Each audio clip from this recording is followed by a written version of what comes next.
আমার প্রবলেম হচ্ছে যে আমার ফ্যামিলি দিক থেকে আমার বাবা বডি মিস্ত্রি ছিল, গাড়ির বডি মানে গাড়ির হচ্ছে উনি মেকানিক।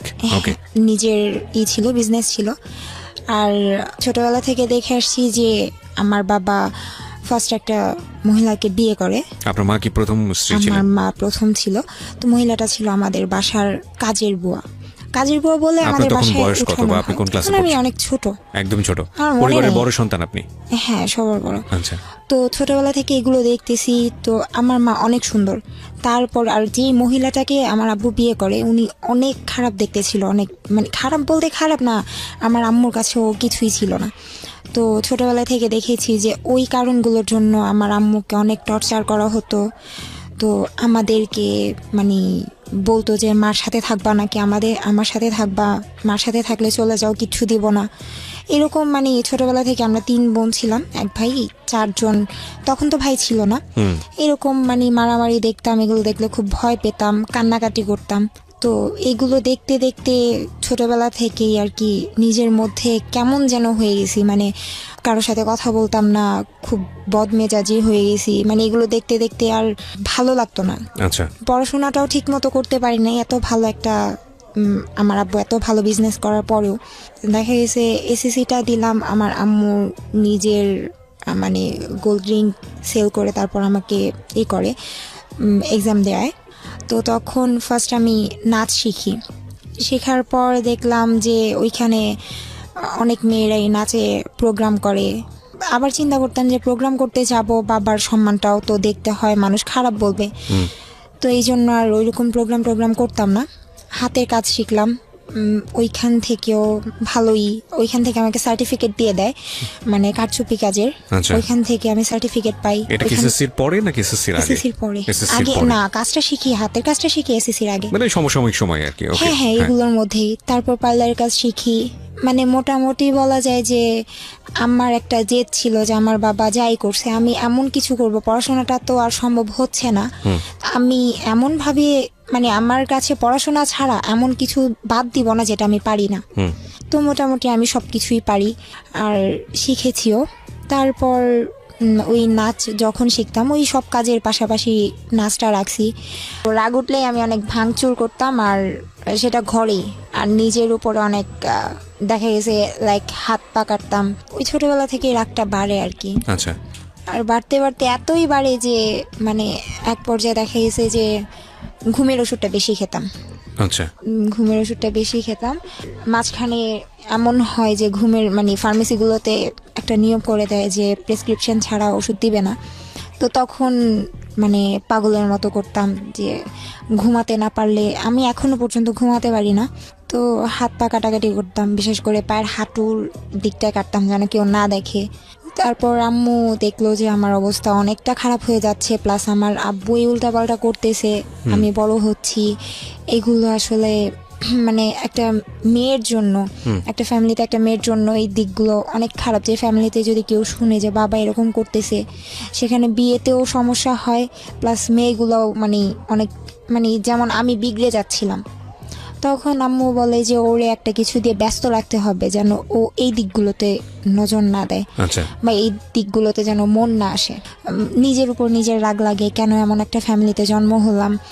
আর আমি আমার যেটা আমি ভুল মানে সবচাইতে বড় অপরাধ হয়েছে, আমি আমার মার সাথে খুব খারাপ ব্যবহার করতাম। তো মা শুধু কান্নাকাটি করতো, কিছুই বলতো না, শুধু কান্না করতো, বলতো তোর বাবা এগুলা করে আর তুইও কথা শোনাস।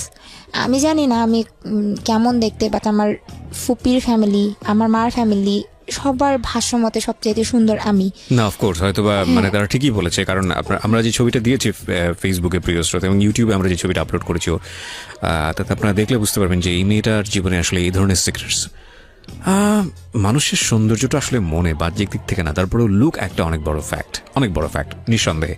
তো সেই জায়গা থেকে অফকোর্স শি ইজ বিউটিফুল। হ্যাঁ, তারপর অনেক বিয়ের প্রস্তাব আসতো, আমি রাজি হতাম না, কারণ তখন আমার মনে হয় না মানে বিয়ে জিনিসটাকে আমি অনেক হেট করতাম, যে এইগুলো দেখতেছি আমার সাথেও যদি এগুলো হয়, মানে আমার মনের মধ্যে একটাই ছিল যে আমি বিয়ে করব যদি আমাকে ছেড়ে চলে যায়, এই ভয়ের জন্য আমি সংসার জিনিসটা পছন্দ করতাম না, ভয় পেতেন।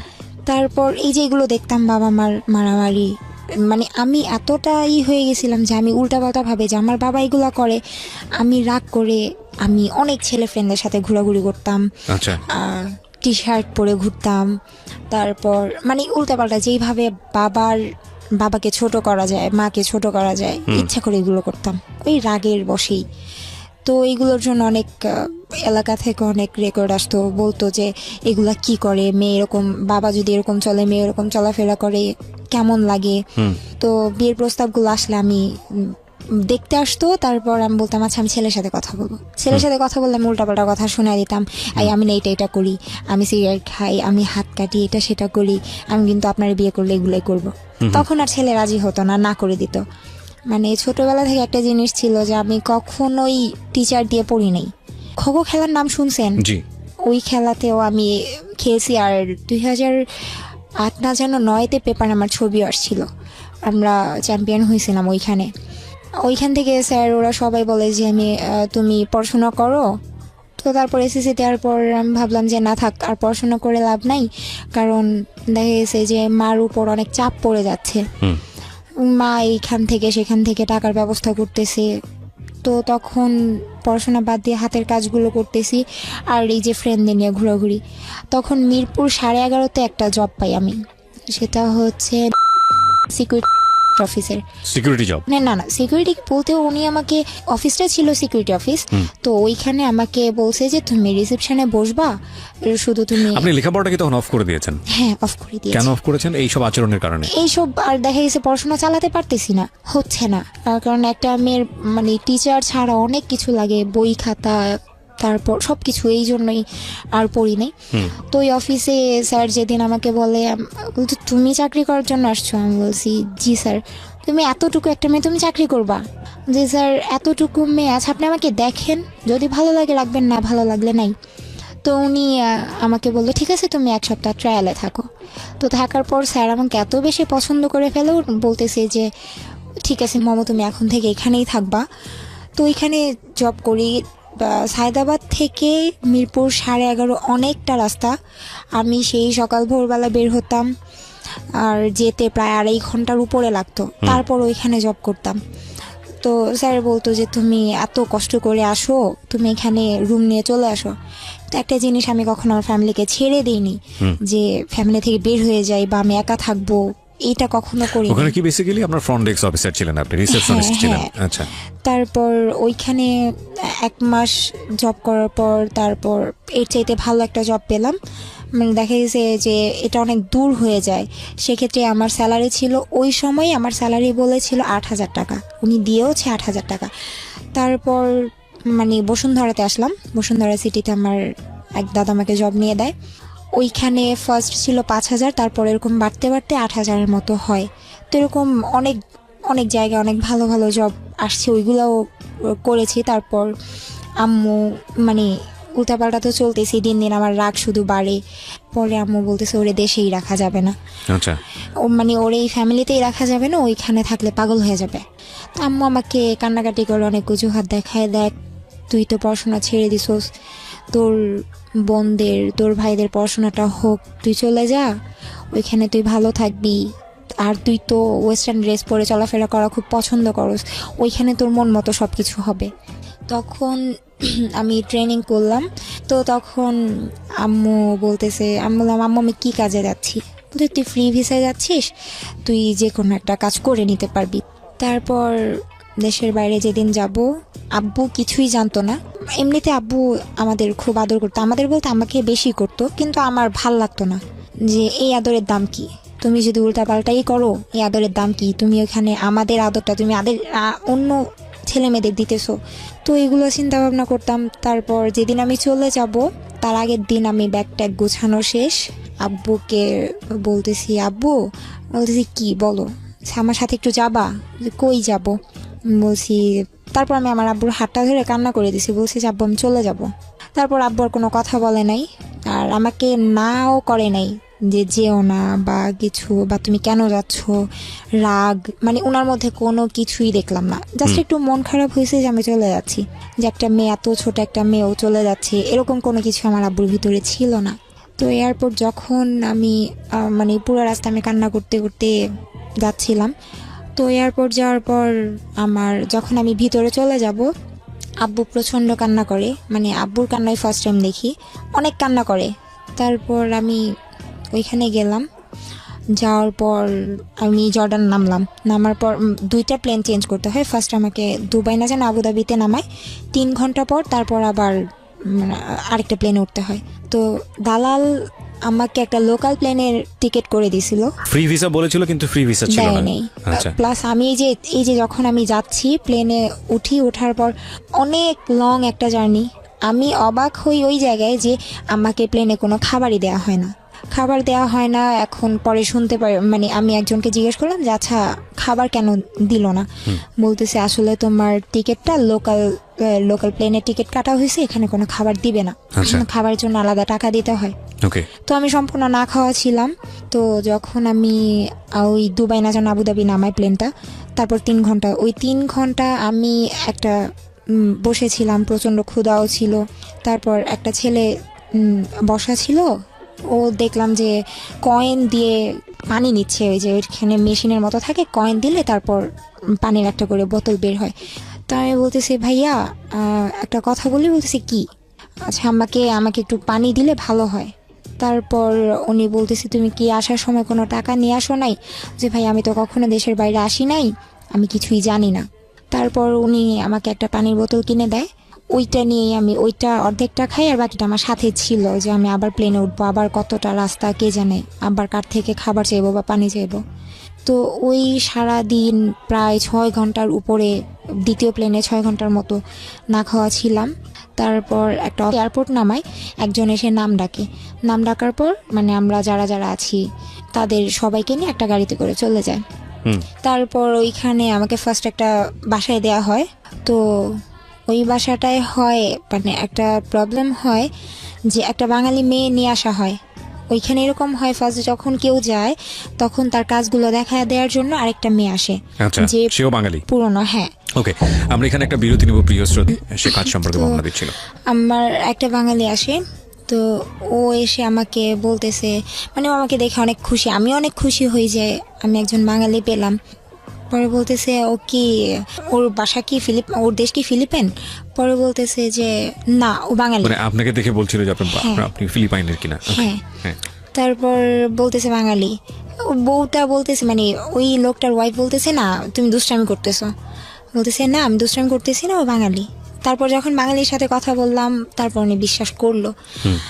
আর ওই মেয়েটা ছিল, মানে আমি যেই মালিকের বাসায় মানে কাজ করতাম, ওই মালিকের মার বাসায় এই মেয়েটা কাজ করতো, মানে মার বাসা থেকে এই মেয়েকে নিয়ে আসছে আমাকে কাজগুলো দেখা দেওয়ার জন্য।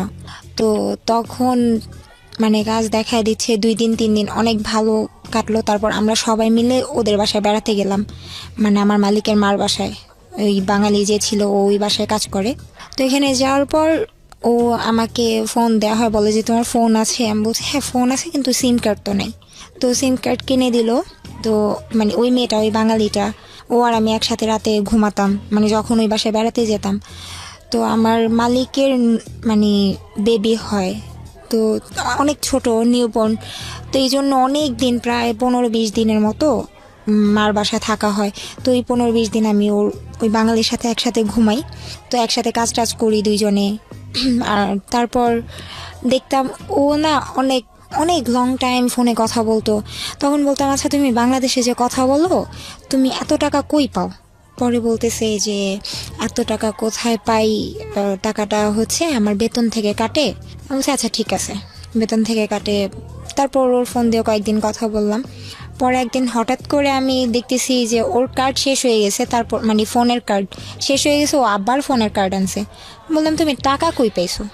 পরে বলতেছে যে একটা কথা বলি, কাউরে বলবা না তো? আমাকে তুই করেই বলতো, যেহেতু ফ্রেন্ডের মতো ছিলাম। বলতেছে কাউকে বলবি না। বলছে আচ্ছা ঠিক আছে বলবো না, বলো। আমি আরবি ভাষা জানি না, আমি কিভাবে বলবো? পরে ওই মেয়েটা মানে বলতেছে যে আমি টাকাটা যখন আমার মানে মালিকের মানে মালিককে তো বাবা বলা হয় আর মহিলাকে মামা বলা হয়, বলতেছে আমি বাবার প্যান্টের পকেটে পাইছি। তুমি প্যান্টের পকেটে পাইছো, কেন টাকাটা ফিরিয়ে দিলা না? বলতেছে যে পাইছি, এটা ওনাদের হিসাবের মধ্যে নেই, আর আমারও তো কার্ড শেষ হয়ে গেছে এই জন্য। পরে আমি আর কিছু বলি নাই, ভাবলাম যে আমি একটা বাঙালি হয়ে তো আরেকটা বাঙালির ক্ষতি করেও লাভ নাই। প্লাস আমি ভাষাও জানতাম না।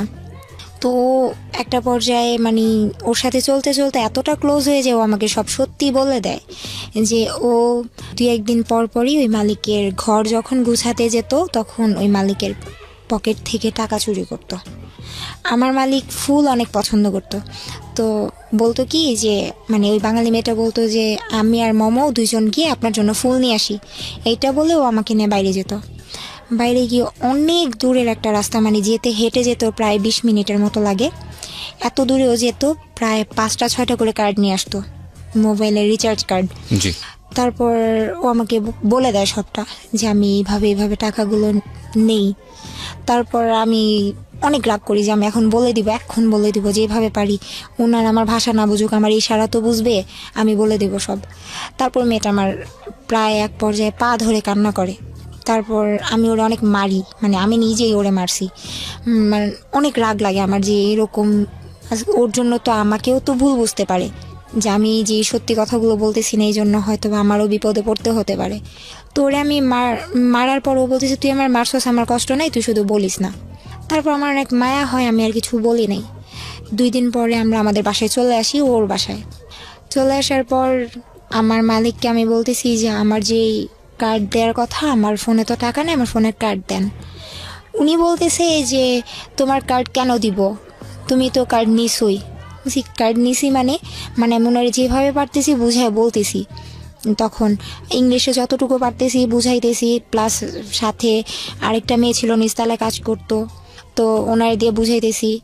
এখন বলতেছে যে শারমিন তো বলতেছে, মানে ওই মেয়েটার নাম শারমিন বলতেছে যে তুমি ওর কার্ড নিয়ে নিছো, প্লাস তোমার এত বড় সাহস, তুমি আমার বাবার পকেট থেকে টাকা চুরি করছো। আমি জাস্ট মানে আকাশটা আমার মাথার উপর ভেঙে পড়ছে যে আমি কি করলাম। মানে ওই মেয়েটা বুঝাইছে যে আমি ওই লোকের পকেট থেকে টাকা চুরি করছি, অথচ আমি ভাষাও জানতাম না, এই জন্য বুঝায় বলতে পারতেছিলাম না। এটা বলার পর আমি প্রচণ্ড কান্নাকাটি করি, বলি যে আমি এটা করি নাই। পরে উনি বলতেছে যে ওনাদের পাশে একটা ফ্ল্যাটের কাজ চলতেছিল, উনি বলতেছে যে ওরে নিয়ে এই ফ্ল্যাটের মধ্যে বন্ধ করে রাখো, আগামীকালকে পুলিশ আসবে, তারপর যা হওয়ার হবে। বেসিক্যালি আপনার কাজটা কি ছিল এখানে? বাসার কাজ। তো মানে আমি তো প্রথম মানে ওইখানে নতুন, যেহেতু মাত্র 15 দিন হয়েছে আমি আসছি, এর মধ্যে এত কাহিনী হয়ে গেছে। তো ওনার আমি বুঝাইতেই পারতেছি না যে আসলে এই কাজটা আমি করি নাই। আমি ওনাকে বোঝানোর ট্রাই করতেছিলাম যে আসলে আপনাদের এখানে দোকান কই, আমি তো চিনিই না। ও আমাকে নিয়ে গেছে দোকানে, আর ওই দোকানদারের কাছে আপনি একবার চলেন, আপনি জিজ্ঞেস করেন কার্ড কে নিত, আমি না ও। আসলে কথাগুলো তো বুঝায় বলতেই পারি নাই। বুঝায় বলতে পারলে হয়তো বা উনি দোকানদারকে জিজ্ঞেস করলে দোকানদার সত্যিই বলতো। তো আমি ওনারে কিচ্ছু বলতে পারতেছি না, উনি জাস্ট আমাকে হাত ধরে টেনে পাশের ফ্ল্যাটে নিয়ে তালা মেরে দেয়। তারপর আমি অনেক কান্নাকাটি করি। ওই খালি রুমটার মধ্যে, এত বড় একটা ফ্ল্যাটের মধ্যে, মানে শুধু মার কথা মনে পড়তেছিল যে মার সাথে এত খারাপ ব্যবহার করছি। তো শুয়ে শুয়ে শুধু কান্না করতেছিলাম। তো কখন সকাল হবে, সকালে কি হবে এটার জানার জন্য। তো অনেক রাত হয়ে যাওয়ার পর দেখে যে আমি অনেক কান্নাকাটি করতেছি, ওনারা এনে আমাকে ওই ফ্ল্যাট থেকে এনে ওনাদের পাশে একটা রুমের মধ্যে আবার তালা মেরে দেয়। জি। তালা মারার পর সকাল 10টা বাজে, আমি কান্না করতে করতে কখন ঘুমায় গেছি আমি বলতে পারি না। পরদিন সকাল 10টা বাজে আমার ঘরের তালাটা খুলে, আমি টের পাইনি, আমি ঘুমাইছিলাম। তো হঠাৎ করে মানে আমি ফিল করি যে আমার বুকের উপরে কেউ পাড়া দিয়ে দাঁড়ায় আছে। সেটা হচ্ছে ওই যেই মেয়ের বাসায় আমি গেলাম, মানে আমার মালিকের বাবা, ওই মেয়েটার মালিক এসে আমার বুকের উপরে পাড়া দিয়ে দাঁড়াইছে। তারপর আমি সহ্য করতে পারতেছিলাম না, উনি আমাকে ধরে উঠানোর পর উনি আর ওনার ওয়াইফ মিলে, মানে আমার মালিক কিছু বলে নাই, আমার মালিক শুধু গালাগালি করতেছিল। আর ওই মেয়ে, আমি তাকায় তাকায় দেখতেছিলাম, ওই মেয়েটা খুব ভালো পোশাক পরে হাসতে হাসতে আসতেছে। ওর ভাষা মানে ওরে আমি বাংলায় বলতেছি যে প্লিজ তুই এই কাজটা করিস না, তুই সত্যিটা বলে দে আমি এটা করি নাই। ও বারবার বুঝাইতেছিল যে আমি টাকা চুরি করছি। ওই সময়ে মানে বলা যায় এমনভাবে ওরা মারে, মানে আমার লাইফে মনে হয় কোনোদিন আমি এত মার খাইনি। আপনার গায়ে হাত তোলে? 2জন, হাজব্যান্ডের 2জন একসাথে। তারপর আমার বুকের মধ্যে লাথি দিছিল। তো আমি অনেক দিন সিক ছিলাম, আমার হার্টের প্রবলেম হয়ে গেছিলো। আমি ওনারে বলতেছি, আমার মালিককে বুঝিয়ে বলতেছি দেখেন ম্যাডাম আমি এটা করি নাই, তারপর উনি আমার কথা কিছুই বুঝতেছে না, কারণ আমি তো বাংলায় বলতেছি, আর ওই মেয়েটা শুধু হাসতেছে। তো তারপর আমাকে নিয়ে বলতেছে, হয়তো ওনাদের মনে মায়া হয়েছিল, কে জানে, ওনারা আমাকে পুলিশের কাছে না দিয়ে যে অফিস থেকে নিয়ে আসছিল ওই অফিসে দিয়ে আসে।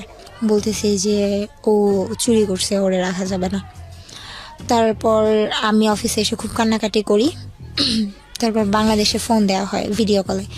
বাংলাদেশের যেই দালাল আমাকে পাঠাইছে ওই দালালের কাছে ফোন দেওয়া হয়, কিন্তু দালাল আমার সাথে কথা বলে না, আমার আম্মুকে ডাক দিয়ে আনে। তারপর আমি খুব কান্নাকাটি করে বললাম যে মা, এরকম এরকম কাহিনী, আমি চুরি করি নাই, তুমি তো জানোই আমি কেমন, হয়তো একটু বদমেজাজি, কিন্তু এরকম আমি কোনো দিন, আমার দ্বারা সম্ভব না। তারপর বলতেছি ঠিক আছে মা, দেখি কি করা যায়। তারপর থেকে আর আমার আম্মু আব্বু কারোর সাথে কথা হয় না। তারপর একটানা 10 দিন ওই অফিসে, একটা অফিসের মধ্যে 3টা পুরুষ থাকে, 3টা পুরুষের মাঝখানে এইভাবে বসে থাকা, সারা দিন না খেয়ে বসে থাকা। রাতে এই 10 দিন আমাকে সারাদিন অফিসে রাখতো, আর রাত হলে মানে যে কোনো একটা বাসায় নিয়ে যেত। ওই বাসায় আমাকে বলতো যে রাতটা এখানে থাকো, সকালে আমি আবার নিয়ে যাব। তো এক এক বাসায় দিয়ে আসতো। আমার মনে আছে যে আমি এমনও বাসায় আমাকে দিয়ে আসছে যে বাসায় ওয়াশরুমের পাশে বিছানা করে শুতে দিয়েছে। আর প্রচণ্ড ঠান্ডা ছিল, মানে শীতের দিন ছিল, আর ওই দিকে তো এমনিতে অনেক ঠান্ডা, মানে ওই অবস্থাতে সহ্য করতে পারতাম না। একটানা 10 দিন এরকম, মানে কোনো রকম খাবার তো খেতে পারতাম না, ঘুমাতে পারতাম না, অনেক ঠান্ডা ছিল। কারণ ওদের হিটার ছিল রুমের মধ্যে, আমাকে শুতে দিত ঘরের বাইরে ওয়াশরুমের পাশে, ওইখানে কোনো হিটার ছিল না। ওইভাবেই 10 দিন থাকার পর ওরা আমাকে বাংলাদেশে পাঠিয়ে দেয়। তারপর আবার এখান থেকে বাংলাদেশে পাঠানোর পর আবার তার বলতেছে তুমি আসছো 15 দিনের জন্য, আসছো 15 দিন পর তুমি আবার চলে যাবা। তো আবার আমাকে পাঠিয়ে দেওয়া হয়। তারপর আমি এই যে একেবারে যে বাসায় 3 বছর ছিলাম ওই বাসায় থাকি। তো ওই বাসার মালিক এমনিতেই খুব ভালো, মানে মহিলাটা অনেক ভালো ছিল, ওনার কাছে আমি সব কিছু বলি। ও তার সাথে বড় কথা, একদিন হয় কি, যে বাসা আমাকে মারধর করা হয়, ওই যে বাসার থেকে আমাকে দেশে পাঠানো হয়েছে, ওই বাসা একটা ছেলে ছিল। তো ওই ছেলেটা একদিন আমার হাত ধরে আমাকে বলতেছিল যে I like you, come with me, ওর সাথে ওর রুমে যেতে বলতেছিল। তো আমি ওই বাঙালি মেয়েটার দিকে তাকাচ্ছিলাম, আমি বলছি ও কি বলতেছে এগুলো, ওর সাথে আমি কিভাবে কি, মানে এটা কোনোদিনও সম্ভব না। ছেলেটা আমার হাত ধরে প্রচণ্ড রকমের টানাটানি করতেছিল। তারপর আমি ওর মার কাছে বিচার দিই এটা যে ও এরকম এরকম করে, হয়তো ওই রাগের বশেই আমার সাথে এরকম ব্যবহারটা করে, জানি না। তো তারপর যখন আমি নতুন বাসায় আসি, মানে বাংলাদেশ থেকে আবার যখন নতুন বাসায় আসি, তখন ওই মালিক বলে যে তুমি ওই বাসায় কেন থাকতে পারলা না, তোমাকে কেন রাখলো না। তারপর আমি সব কিছু বলি, সাথে ছেলের কাহিনীটাও বলি যে এই ছেলেটা আমার সাথে এরকম এরকম করে। পরে উনি বলতেছে যে আচ্ছা ঠিক আছে, আমার বাসায় কোনো ছেলে নাই, শুধু আমার হাজব্যান্ড আর আমার 2টা ছেলে হচ্ছে ছোট ছোট, আর একটা মেয়ে। তো ওইখানেও সেম আরেকটা বাঙালি আসে, মানে তার মার বাসায় যে কাজ করে ওই বাঙালি আসে আমাকে কাজ বুঝায় দেওয়ার জন্য। তো ওই বাঙালিটা অনেক বয়স্ক মুরব্বী ছিল, উনি আমাকে কাজ টাজ দেখায় দেয়। তো ওই সময় আমাকে ফোন দেওয়া হয়, বলে যে তুমি ওয়াইফাই কাকে বলে, তখন আমি বুঝতাম না। তো এখানে আসার যখন বুঝি যে ওয়াইফাই কি, তখন আমি একদিন ওনাকে বলি যে ম্যাডাম আপনার, তখন তো মোটামুটি আরবি ভাষা জানি, তখন বলতেছি ম্যাডাম আপনার ওয়াইফাই পাসওয়ার্ডটা আমাকে দেন। উনি দিবে না, উনি বলতেছে যে এত টাকা খরচ হয়, এটা হয় সেটা হয়, দেয়া যাবে না, তুমি সারাদিন মোবাইল নিয়ে পড়ে থাকবা। মানে ওই বাসার মহিলা ছিল পুলিশ, আর মহিলার হাজব্যান্ড ছিল লয়ার। তো দুইজনেই বাইরে থাকতো, ছেলে মেয়েগুলো আমার কাছে থাকতো। ওয়াইফাই যেদিন নেয় লাইনটা, সেদিন আমি দেখি একটা কাগজের মধ্যে উনি আরবিতে পাসওয়ার্ডটা লিখতেছে। আচ্ছা, আরবিতে লিখতেছে, আরবি বলতে পারি, বাট আরবিতে ওরা নাম্বার যে কি লিখতেছে সেটা তো বুঝতেছি না। তারপর ওই নাম্বারটা আমি নিয়ে, মানে আমি লিখলাম, সেম ওইভাবে লিখে বাইরে গেলাম। মানে ওই বাচ্চা মেয়ে যাকে আমি রাখতাম, ওই বাচ্চা মেয়েটা বলতেছে যে আমি চকলেট খাবো, বাইরে যাব।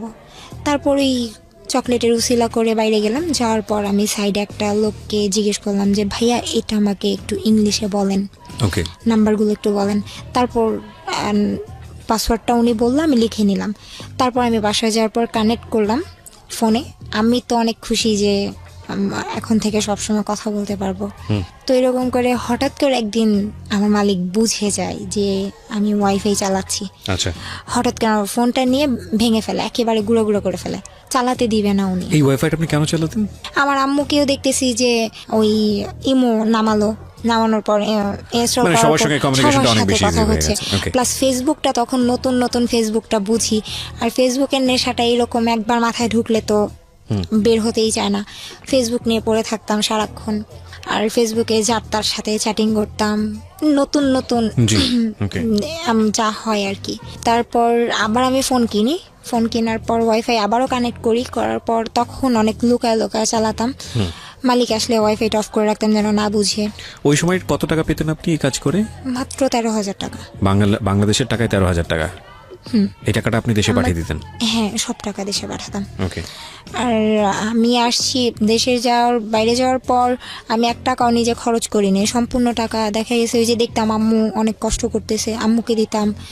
এর মধ্যে আমার ছোট বোনটার বিয়ে হয়ে যায়। তো ওই ছোট বোনের বিয়েতে 30,000 টাকা দিই আমি, মানে আমার অ্যাকাউন্টে জমা ছিল, শেষ টাকাটুকু আমি দিয়ে দিই ওকে। যে এটা দিয়ে তুমি বিয়ে দিয়ে দাও, আমি টাকা দিয়ে কি করব এইরকম বুঝাই। তারপর হঠাৎ করে মানে ফেসবুকে একজনের সাথে কথা হওয়ার পর হঠাৎ করে কেন যেন আমি বলতেছি দেখি কাকে ভাল লাগে, দুষ্টামি করে যে দেখি কাকে ভাল লাগে তার সাথে কথা বলবো।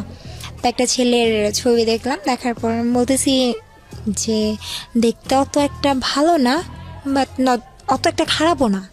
তারপর আমি ওকে অ্যাড পাঠাই, ও অ্যাড অ্যাকসেপ্ট করে না। অ্যাকসেপ্ট না করার পর তারপর হঠাৎ করে একদিন আমি ফোন নাম্বারটা চাইলাম যে আপনি এত করেন, দেমাগ কেন দেখান। বলতেছে দেমাগের কি দেখলেন? আমি বলতেছি আপনি কি ভাবেন আপনি দেখতে অনেক সুন্দর, আপনি দেখতে অনেক পচা। পরে বলতেছে তাহলে কেন নক করছেন? আমি বলছি আমার ভালো লাগছে তাই, আমার একা একা এখানে থাকতে ভালো লাগে না। আচ্ছা, হ্যাঁ, আমার সময় ওই কাটানোর ছেলেটাকে জন্য। আপনি নিজে থেকেই নক করেছেন? হ্যাঁ। আচ্ছা। আমি বললাম যে আমার সময় কাটানোর জন্য একজনকে দরকার, আমি তো আপনার সাথে প্রেম করবো না, আমি আপনার সাথে ফ্রেন্ডশিপ করার জন্য নক করছি। আচ্ছা। তারপর বলতেছে আচ্ছা ঠিক আছে। তো যখন বললাম আমি দেশের বাইরে, উনি বিশ্বাস করেনি। তারপর হঠাৎ করে একদিন আমি বলছি আচ্ছা ঠিক আছে লাইনে থাকো।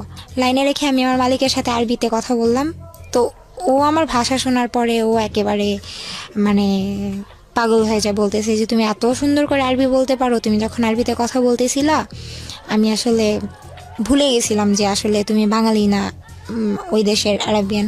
আর সবচেয়ে বড় কথা ওই দেশের কেউ বিশ্বাস করতো না যে আমি বাঙালি।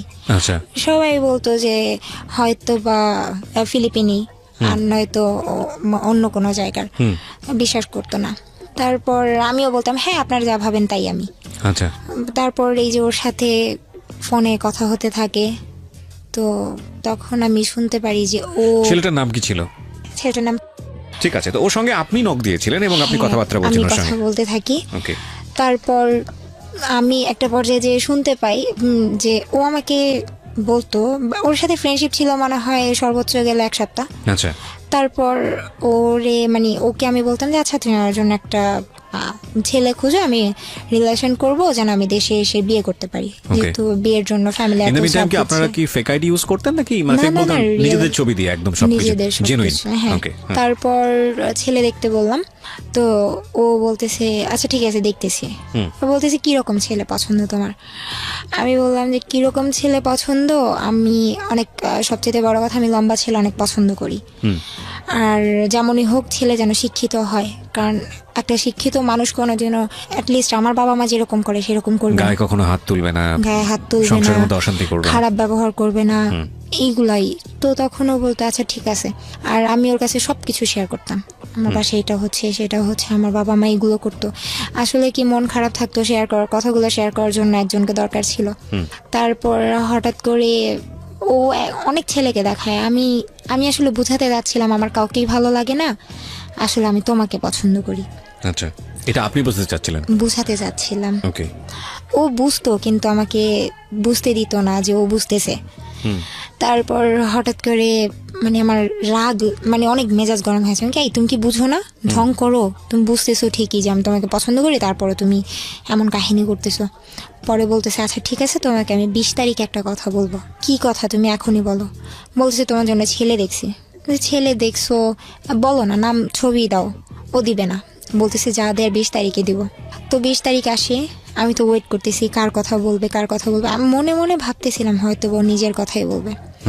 তারপর আপনাকে বলেছিল কিছু, যে আপনি ওর ফেসবুক আইডি দেখে ওর সঙ্গে জিজ্ঞেস করছিলেন যে হ্যাঁ। তুমি কোথায় থাকো, কি করো? হ্যাঁ, তখন ও- কি বলেছিল? ওর বাসার ঠিকানা বলে যে আমি এখানে থাকি, পড়াশোনা করছে কিনা বা কোনো- পড়াশোনা করছে। হ্যাঁ, কোথায় পড়াশোনা করছে? তখন অনার্স মনে হয় অনার্সে পড়তেছে তখন। এরকম কথা বলেছে? হ্যাঁ। ওকে, ঠিক আছে। তারপর তারপর ওর সাথে কথা চলতে থাকে। 20 তারিখের ঘটনা। হ্যাঁ, রাত 12টা 1 ও আমাকে বলতেছে I think I love you. মানে কি? আপনার সঙ্গে ফেসবুকে কথা চলার কতদিন পরের ঘটনা এটা? এই তো 1 সপ্তাহ পর। 1 সপ্তাহ পর? 1 সপ্তাহের মধ্যে? 1 সপ্তাহের মধ্যে। I think I love you. Okay, হ্যাঁ। তারপর? তারপর আমি বলতেছি যে কি বলছো আমি শুনি নাই। ও বলতেছে আই লাভ ইউ। তারপর আমি অনেক খুশি যে আসলে আমি যেটা চাইছিলাম, আমি তো চাইছিলাম ও আমাকে প্রপোজ। যেখানটায় ছিলাম আমরা, মোমো। তারপর? তারপর ও আমাকে বলে প্রপোজ করলো। তারপর আমি ওকে বললাম আচ্ছা আমি 5 মিনিট পর ফোন দিই। আচ্ছা। তো বলতেছে কেন 5 মিনিট পর ফোন দিবা? বলতেছে একটু কাজ আছে বলে, মানে অনেক বেশি খুশি ছিলাম। ও কি জানতো যে আপনি জর্ডানে কি ধরনের কাজ করেন? হ্যাঁ, সব জানতো? সব Okay. বলে দিছি। মানে আপনার লাইফের আদ্যপান্ত সব জানতো? হ্যাঁ। ওকে। না, আর যখন ফ্রেন্ডশিপ হয় তখনই বলি যে আমি এই কাজ করি। আর ফ্যামিলি ব্যাকগ্রাউন্ড এরকম? হ্যাঁ। ওকে। তো তখন ও যখন আমি বললাম 5 মিনিট, ও বলতেছি কেন কি হয়েছে? আমি বলছি যে না 5 মিনিট পর ফোন দিতেছি। বললাম ফোনটা রাখি। মজার কথা, আমি আমার রুমে গিয়ে এত বেশি খুশি ছিলাম, মানে আমি আমার খাটের উপর প্রচন্ড লাফালাফি করতেছিলাম। একটা বার আমার খাটটা ভেঙে গেছিল। ওহো, ওকে। ও যে খুব বেশি সুন্দর তাও না, মানে আমার দিক থেকে অনেক। আচ্ছা। তো ওর সাথে রিলেশন হওয়ার পর আস্তে আস্তে মানে ওর সাথে কথা চলতে থাকে। তো এর মধ্যে হঠাৎ করে একদিন বলতেছে, না সারা রাত কথা বলতো, আমরা দুইজন একসাথে কথা বলতাম ভিডিও কলে। টাইমের একটা ব্যাপার ছিল যে বাংলাদেশের 4 ঘন্টা ডিফারেন্স ছিল। মানে আগানো না পেছানো? আগানো ছিল। আগানো ছিল। ওরা ছিল আগানো। হ্যাঁ, আচ্ছা, ওকে। বাংলাদেশ ছিল আগানো। তো এখন আমি যখন ফোন দিতাম ওর এখানে, আমার এখানে যদি রাত 10টা বাজতো, ওর এখানে প্রায় অনেক রাত হয়ে যেত। তো এখন ভিডিও কলে ও কি করতো, ভিডিও কলে আমার সাথে লাইনে থাকতো। আমি বলতাম যে আমি সারাদিন এত এত কাজ করছি, আমার খুব খারাপ লাগতেছে, আমি একটু ঘুমাই। আচ্ছা। ওর বলতেছে হ্যাঁ ঘুমাও। ও লাইনে থাকতো, আমি ফোনটা এক সাইডে রেখে আমি ঘুমিয়ে যেতাম। মানে এমন ভাবে রাখতাম যেন ও আমাকে দেখতে পারে। ওকে। তো মানে এইভাবে সম্পর্কটা এরকম ঘুমাতাম। পর্যায়ে ছিল? হ্যাঁ, এত ভালো ছিল। ইভেন আমি যখন গোসল করতে যেতাম ও বলতো যে আমি লাইনে আছি, তুমি 24 ঘন্টা আমাকে লাইনে রাখবা। তো তখনও আমি বেসিনের উপর ফোনটা রেখে আমি আমার মতো গোসল টোসল শেষ করে ঘরে আসতাম। মানে এটা কি, মানে এরকম একটা সেন্সিটিভ মুহূর্ত ওকে আপনি সাথে রাখতেন? হ্যাঁ, মানে 24 আওয়ার্স আমার সাথে থাকতো। ওকে, তো ওকে। তারপর খাওয়া দাওয়া সব কিছুতেই। তো হঠাৎ করে একদিন দুপুর দিকে কথা বলতেছি, তো ও আমাকে মানে অন্যরকম একটা কথা বলে যে যেটা ভিডিও কলে, হ্যাঁ ও আমার সাথে লাইনে থাকতো সব সময়, বাট যেটা হতো যে ফোন সেক্স বলতে যেই ব্যাপারটা হয় সেটা ফার্স্ট ও আমাকে বলে যেদিন, সেই দিন ওর সাথে আমি ফোনে কথা বলতেছি আর আমার হাত পা কাঁপতেছিল। আমি বলছি যখন আমি তোমার সাথে ভিডিও কলে কথা বলি তখন তো আমি তোমার দিকে তাকাই না, আমি আমার মতো কাজ করতে থাকি, এই জন্য অত একটাই লাগে না। তো কথা বলতে বলতে হঠাৎ করে মানে আমার হাতে একটা ব্যাগ ছিল, ব্যাগের মধ্যে মানে ওই বাচ্চারা খেলে না, ওরা মনে হয় গ্লাস ভেঙে রেখে দিছিল। তো ওইটার সাথে ওর সাথে ফোনে কথা বলতে বলতে আমি এতই হয়ে গেছি, ওইটার সাথে লেগে আমার ডান পায়ের এই যে হাঁটুর নিচে এই জায়গাটায় এতটা কাটে, মানে আমি টেরও পাই না, মানে টেরও পাননি? কেটে গেছে আচ্ছা। অলরেডি। Okay. মানে একদম রক্ত দিয়ে ভেসে যাচ্ছে, আমি বলতে পারি না, জি। বাসায় কেউ ছিল না। তো হঠাৎ করেই আমার এমন একটা অবস্থা, ওর আমি বলতেছি আচ্ছা আমি একটু, আমার কেমন যেন লাগতেছে। বলতেছি কি হয়েছে? আচ্ছা পাটা এত গরম লাগতেছে কেন? তখনও ওর সাথে আমি লাইনে কথা বলতেছি। বলছে কেন তুমি কি করতেছো? না কিছু করি না, আমি পায়ে না একটু আগে ব্যথা পেয়েছি। বলছে কিভাবে ব্যথা পেয়েছো? বলতেছে দেখো কি হয়েছে। যখন আমি পায়ের দিকে তাকাই, ফার্স্ট আমার ফ্লোরের দিকে চোখ যায়, যেমন ফ্লোরটা পুরো একদম ব্লাড দিয়ে যাতা অবস্থা। তো আমি আমার পাটা কাপড়টা উঠায় দেখতেছি পা থেকে, মানে রেলে কাটা লাশ যেরকম হয়ে যায়, একদম মাংসটা ভিতর থেকে একেবারে কেটে যায়, এইরকম একটা অবস্থা হয়ে গেছে। অথচ আমার হুশই নেই, ওর সাথে কথা আমি এত ব্যস্ত। তো ওইটা দেখার পর আমি অনেক জোরে চিৎকার করি, বাসায় কেউ ছিল না, বাচ্চাগুলো স্কুলে ছিল। তো ও তখন চিৎকার শুনে ভিডিও কল দেয়। তো ভিডিও কলটা আমি রিসিভ করার পর ওকে আমি দেখানোর পর ও কান্নাকাটি করতেছে, কি হয়েছে তাড়াতাড়ি পা বাঁধো। তো সাথে আমার একটা কাপড় ছিল, হেজাব ছিল, হেজাবটা খুলে আমি পাটা বাঁধি। তারপর এক পর্যায়ে ওইটা দেখার পর আমি সেন্সলেস হয়ে যাব এমন অবস্থা। ও শুধু আমার ফোনটা তো আমার হাতেই ছিল, ও ও আমাকে বলতেছে যে গেটটা খুলো, চিৎকার করে আমাকে ডাকতেছে, মামা গেটটা খুলো, গেটটা খুলো। তুমি যদি এখন গেটটা না খোলার, যদি তুমি এইভাবে এই বন্ধ ফ্ল্যাটের মধ্যে যদি তুমি সেন্সলেস হয়ে যাও, হয়তো বা ব্লিডিং হতে হতে তুমি মারাও যেতে পারো। রাইট। তো আমি বারবার আমার পায়ের দিকে তাকাচ্ছি আর চিৎকার করতেছি। তারপর কোনো রকমের মানে পড়ে গেছি আমি মাটিতে। ও আমাকে ডাকতেছে, বলতেছে যে তুমি যদি এখন না উঠে গেটটা যদি না খুলো, তোমার সাথে আমার কোনো সম্পর্ক রাখবো না। এইটা শোনার পর আমি কিভাবে যে উঠছি আমি নিজেও জানি না, আমি গেটটা খুলছি। খোলার পর 4 তলায় আমার ফ্ল্যাটটা ছিল, আমি নিচে গেছি। নিচে যাওয়ার পর তারপর আমাকে ওই একজন দেখার পর আমাকে হসপিটালে নিয়ে যায়। তখন ও ফোনটা রাখে যে আমি হসপিটালে যাচ্ছি। ওই পর্যন্ত যতক্ষণ ওর সাথে কথা বলতেছিলাম ভালো ছিলাম। যখন হসপিটালে যাওয়ার পর আমার পায়ের কাপড়টা খুলে, তারপর আমি দেখার পর একেবারে সেন্সলেস হয়ে যাই। ওকে। তো তখন ডাক্তার অনেক অবাক হয় যে তুমি এত বড় একটা অ্যাক্সিডেন্ট নিয়ে তুমি এখন এই মুহূর্তে এসে সেন্সলেস হইলা, তার আগে পর্যন্ত তুমি কিভাবে ঠিক ছিলা। বলছি আমি জানি না, না এরকম শক্তি আছে, লাভের এরকম শক্তি আছে, এর চেয়ে বড় বড় শক্তি আছে, আমি এটা আমার জানি জানা না। আছে। তারপর বাসায় আসার পর ওদের এখানে একটাই হচ্ছে যে যত বড় দুর্ঘটনাই ঘটুক ওরা চিকিৎসা করাবে, বাট তার 5 মিনিট পর থেকে কাজ করতে হবে। পা কাটা নিয়ে কাজ করতে হচ্ছে, হাঁটতে পারি না, সব কিছু করতেছি। তো ও তখনও পর্যন্ত ভিডিও কলে থাকতো সবসময় 24 ঘন্টা। তারপর দেখা গেছে যে জ্বর আসতো রাতে অনেক, এই কাটা পায়ের জন্য। তারপর ও লাইনে থাকতো, বলতো যে শান্ত হও, আমাকে সান্ত্বনা দিত, মানে অনেক 24 আওয়ার্স সাপোর্ট করতো। কোম্পানি যেটাকে বলে। হ্যাঁ। খেয়াল করবেন যারা শুনছেন তারা খেয়াল করবেন, বিশেষ করে টিনেজার যারা মানে এই ফেসবুক, ইউটিউব, ভাইবার, হোয়াটসঅ্যাপ, ইমো বা আরো সকল যে অ্যাপ্লিকেশনগুলো আছে যারা ব্যবহার করেন র্যান্ডামলি, এবং এগুলো কি যারা সম্পর্কের বিশ্বস্ততার জায়গা, এগুলো তো আসলে টুল মাত্র না, একটা টেকনোলজি, এগুলোর তো কোনো দোষ নাই, দোষটা হচ্ছে আমাদের। সো সিক্রেটস যেহেতু, তার মানে বুঝতেই পারছেন ঘটনা অন্যদিকে মন নেবে। অবশ্যই খেয়াল রাখবেন যে সম্পর্কের যে জায়গাটায় ওরা আছে সেটা হচ্ছে সবচাইতে পবিত্রতম ফিলিংস, এবং সবচাইতে পবিত্রতম ফিলিংস বলতে আমি যেটা বোঝাচ্ছি না, সৃষ্টিকর্তার প্রতি যে ফিলিংস আমাদের থাকে সেটা হচ্ছে সবচেয়ে পবিত্র ফিলিংস। তারপরে যদি আমরা বলি যে প্রেম, প্রীতি, ভালোবাসার সম্পর্কের জায়গাটা, এবং সেটাও যদি রিলিজিয়াস জায়গা থেকে বলি সেটার একটা ডিফারেন্ট শেপ আছে, কিন্তু আমরা যদি ইন জেনারেলি বলি তাহলে মানুষের মনের মধ্যে যেই মারাত্মক রকমের ফিলটা জন্ম হয় সেটা ভালোবাসলেই জন্ম হয়, এবং সেটা দ্বিপাক্ষিকভাবেই যখন খুব অনেস্টির জায়গায় থাকে সেটা খুব চমৎকার একটা ফিলিংসের জায়গা। তো সেই জায়গাটায় আছে হচ্ছে গল্পটা, এবং খেয়াল রাখবেন এটা অনেকের জীবনেই ম্যাচ হবে। আজকের এই সিক্রেটসটা অনেকের সাথেই মিলে যাবে। বলুন তারপর সবসময় থাকতো ফোনে। আস্তে আস্তে সুস্থ হই। আর এইদিকে ওর প্রতি আমি এতটাই অ্যাডাক্টেড হয়ে যাই যে আমার এইদিকে কাজে মন নাই, কাজ করতে পারতাম না ঠিক মতো, ম্যাডাম এসে রাগারাগি করত। তো তারপর ওর সাথে মানে এরকম কথা হতো, আর কাজের অনেক তো ব্যাঘাত ঘটতই।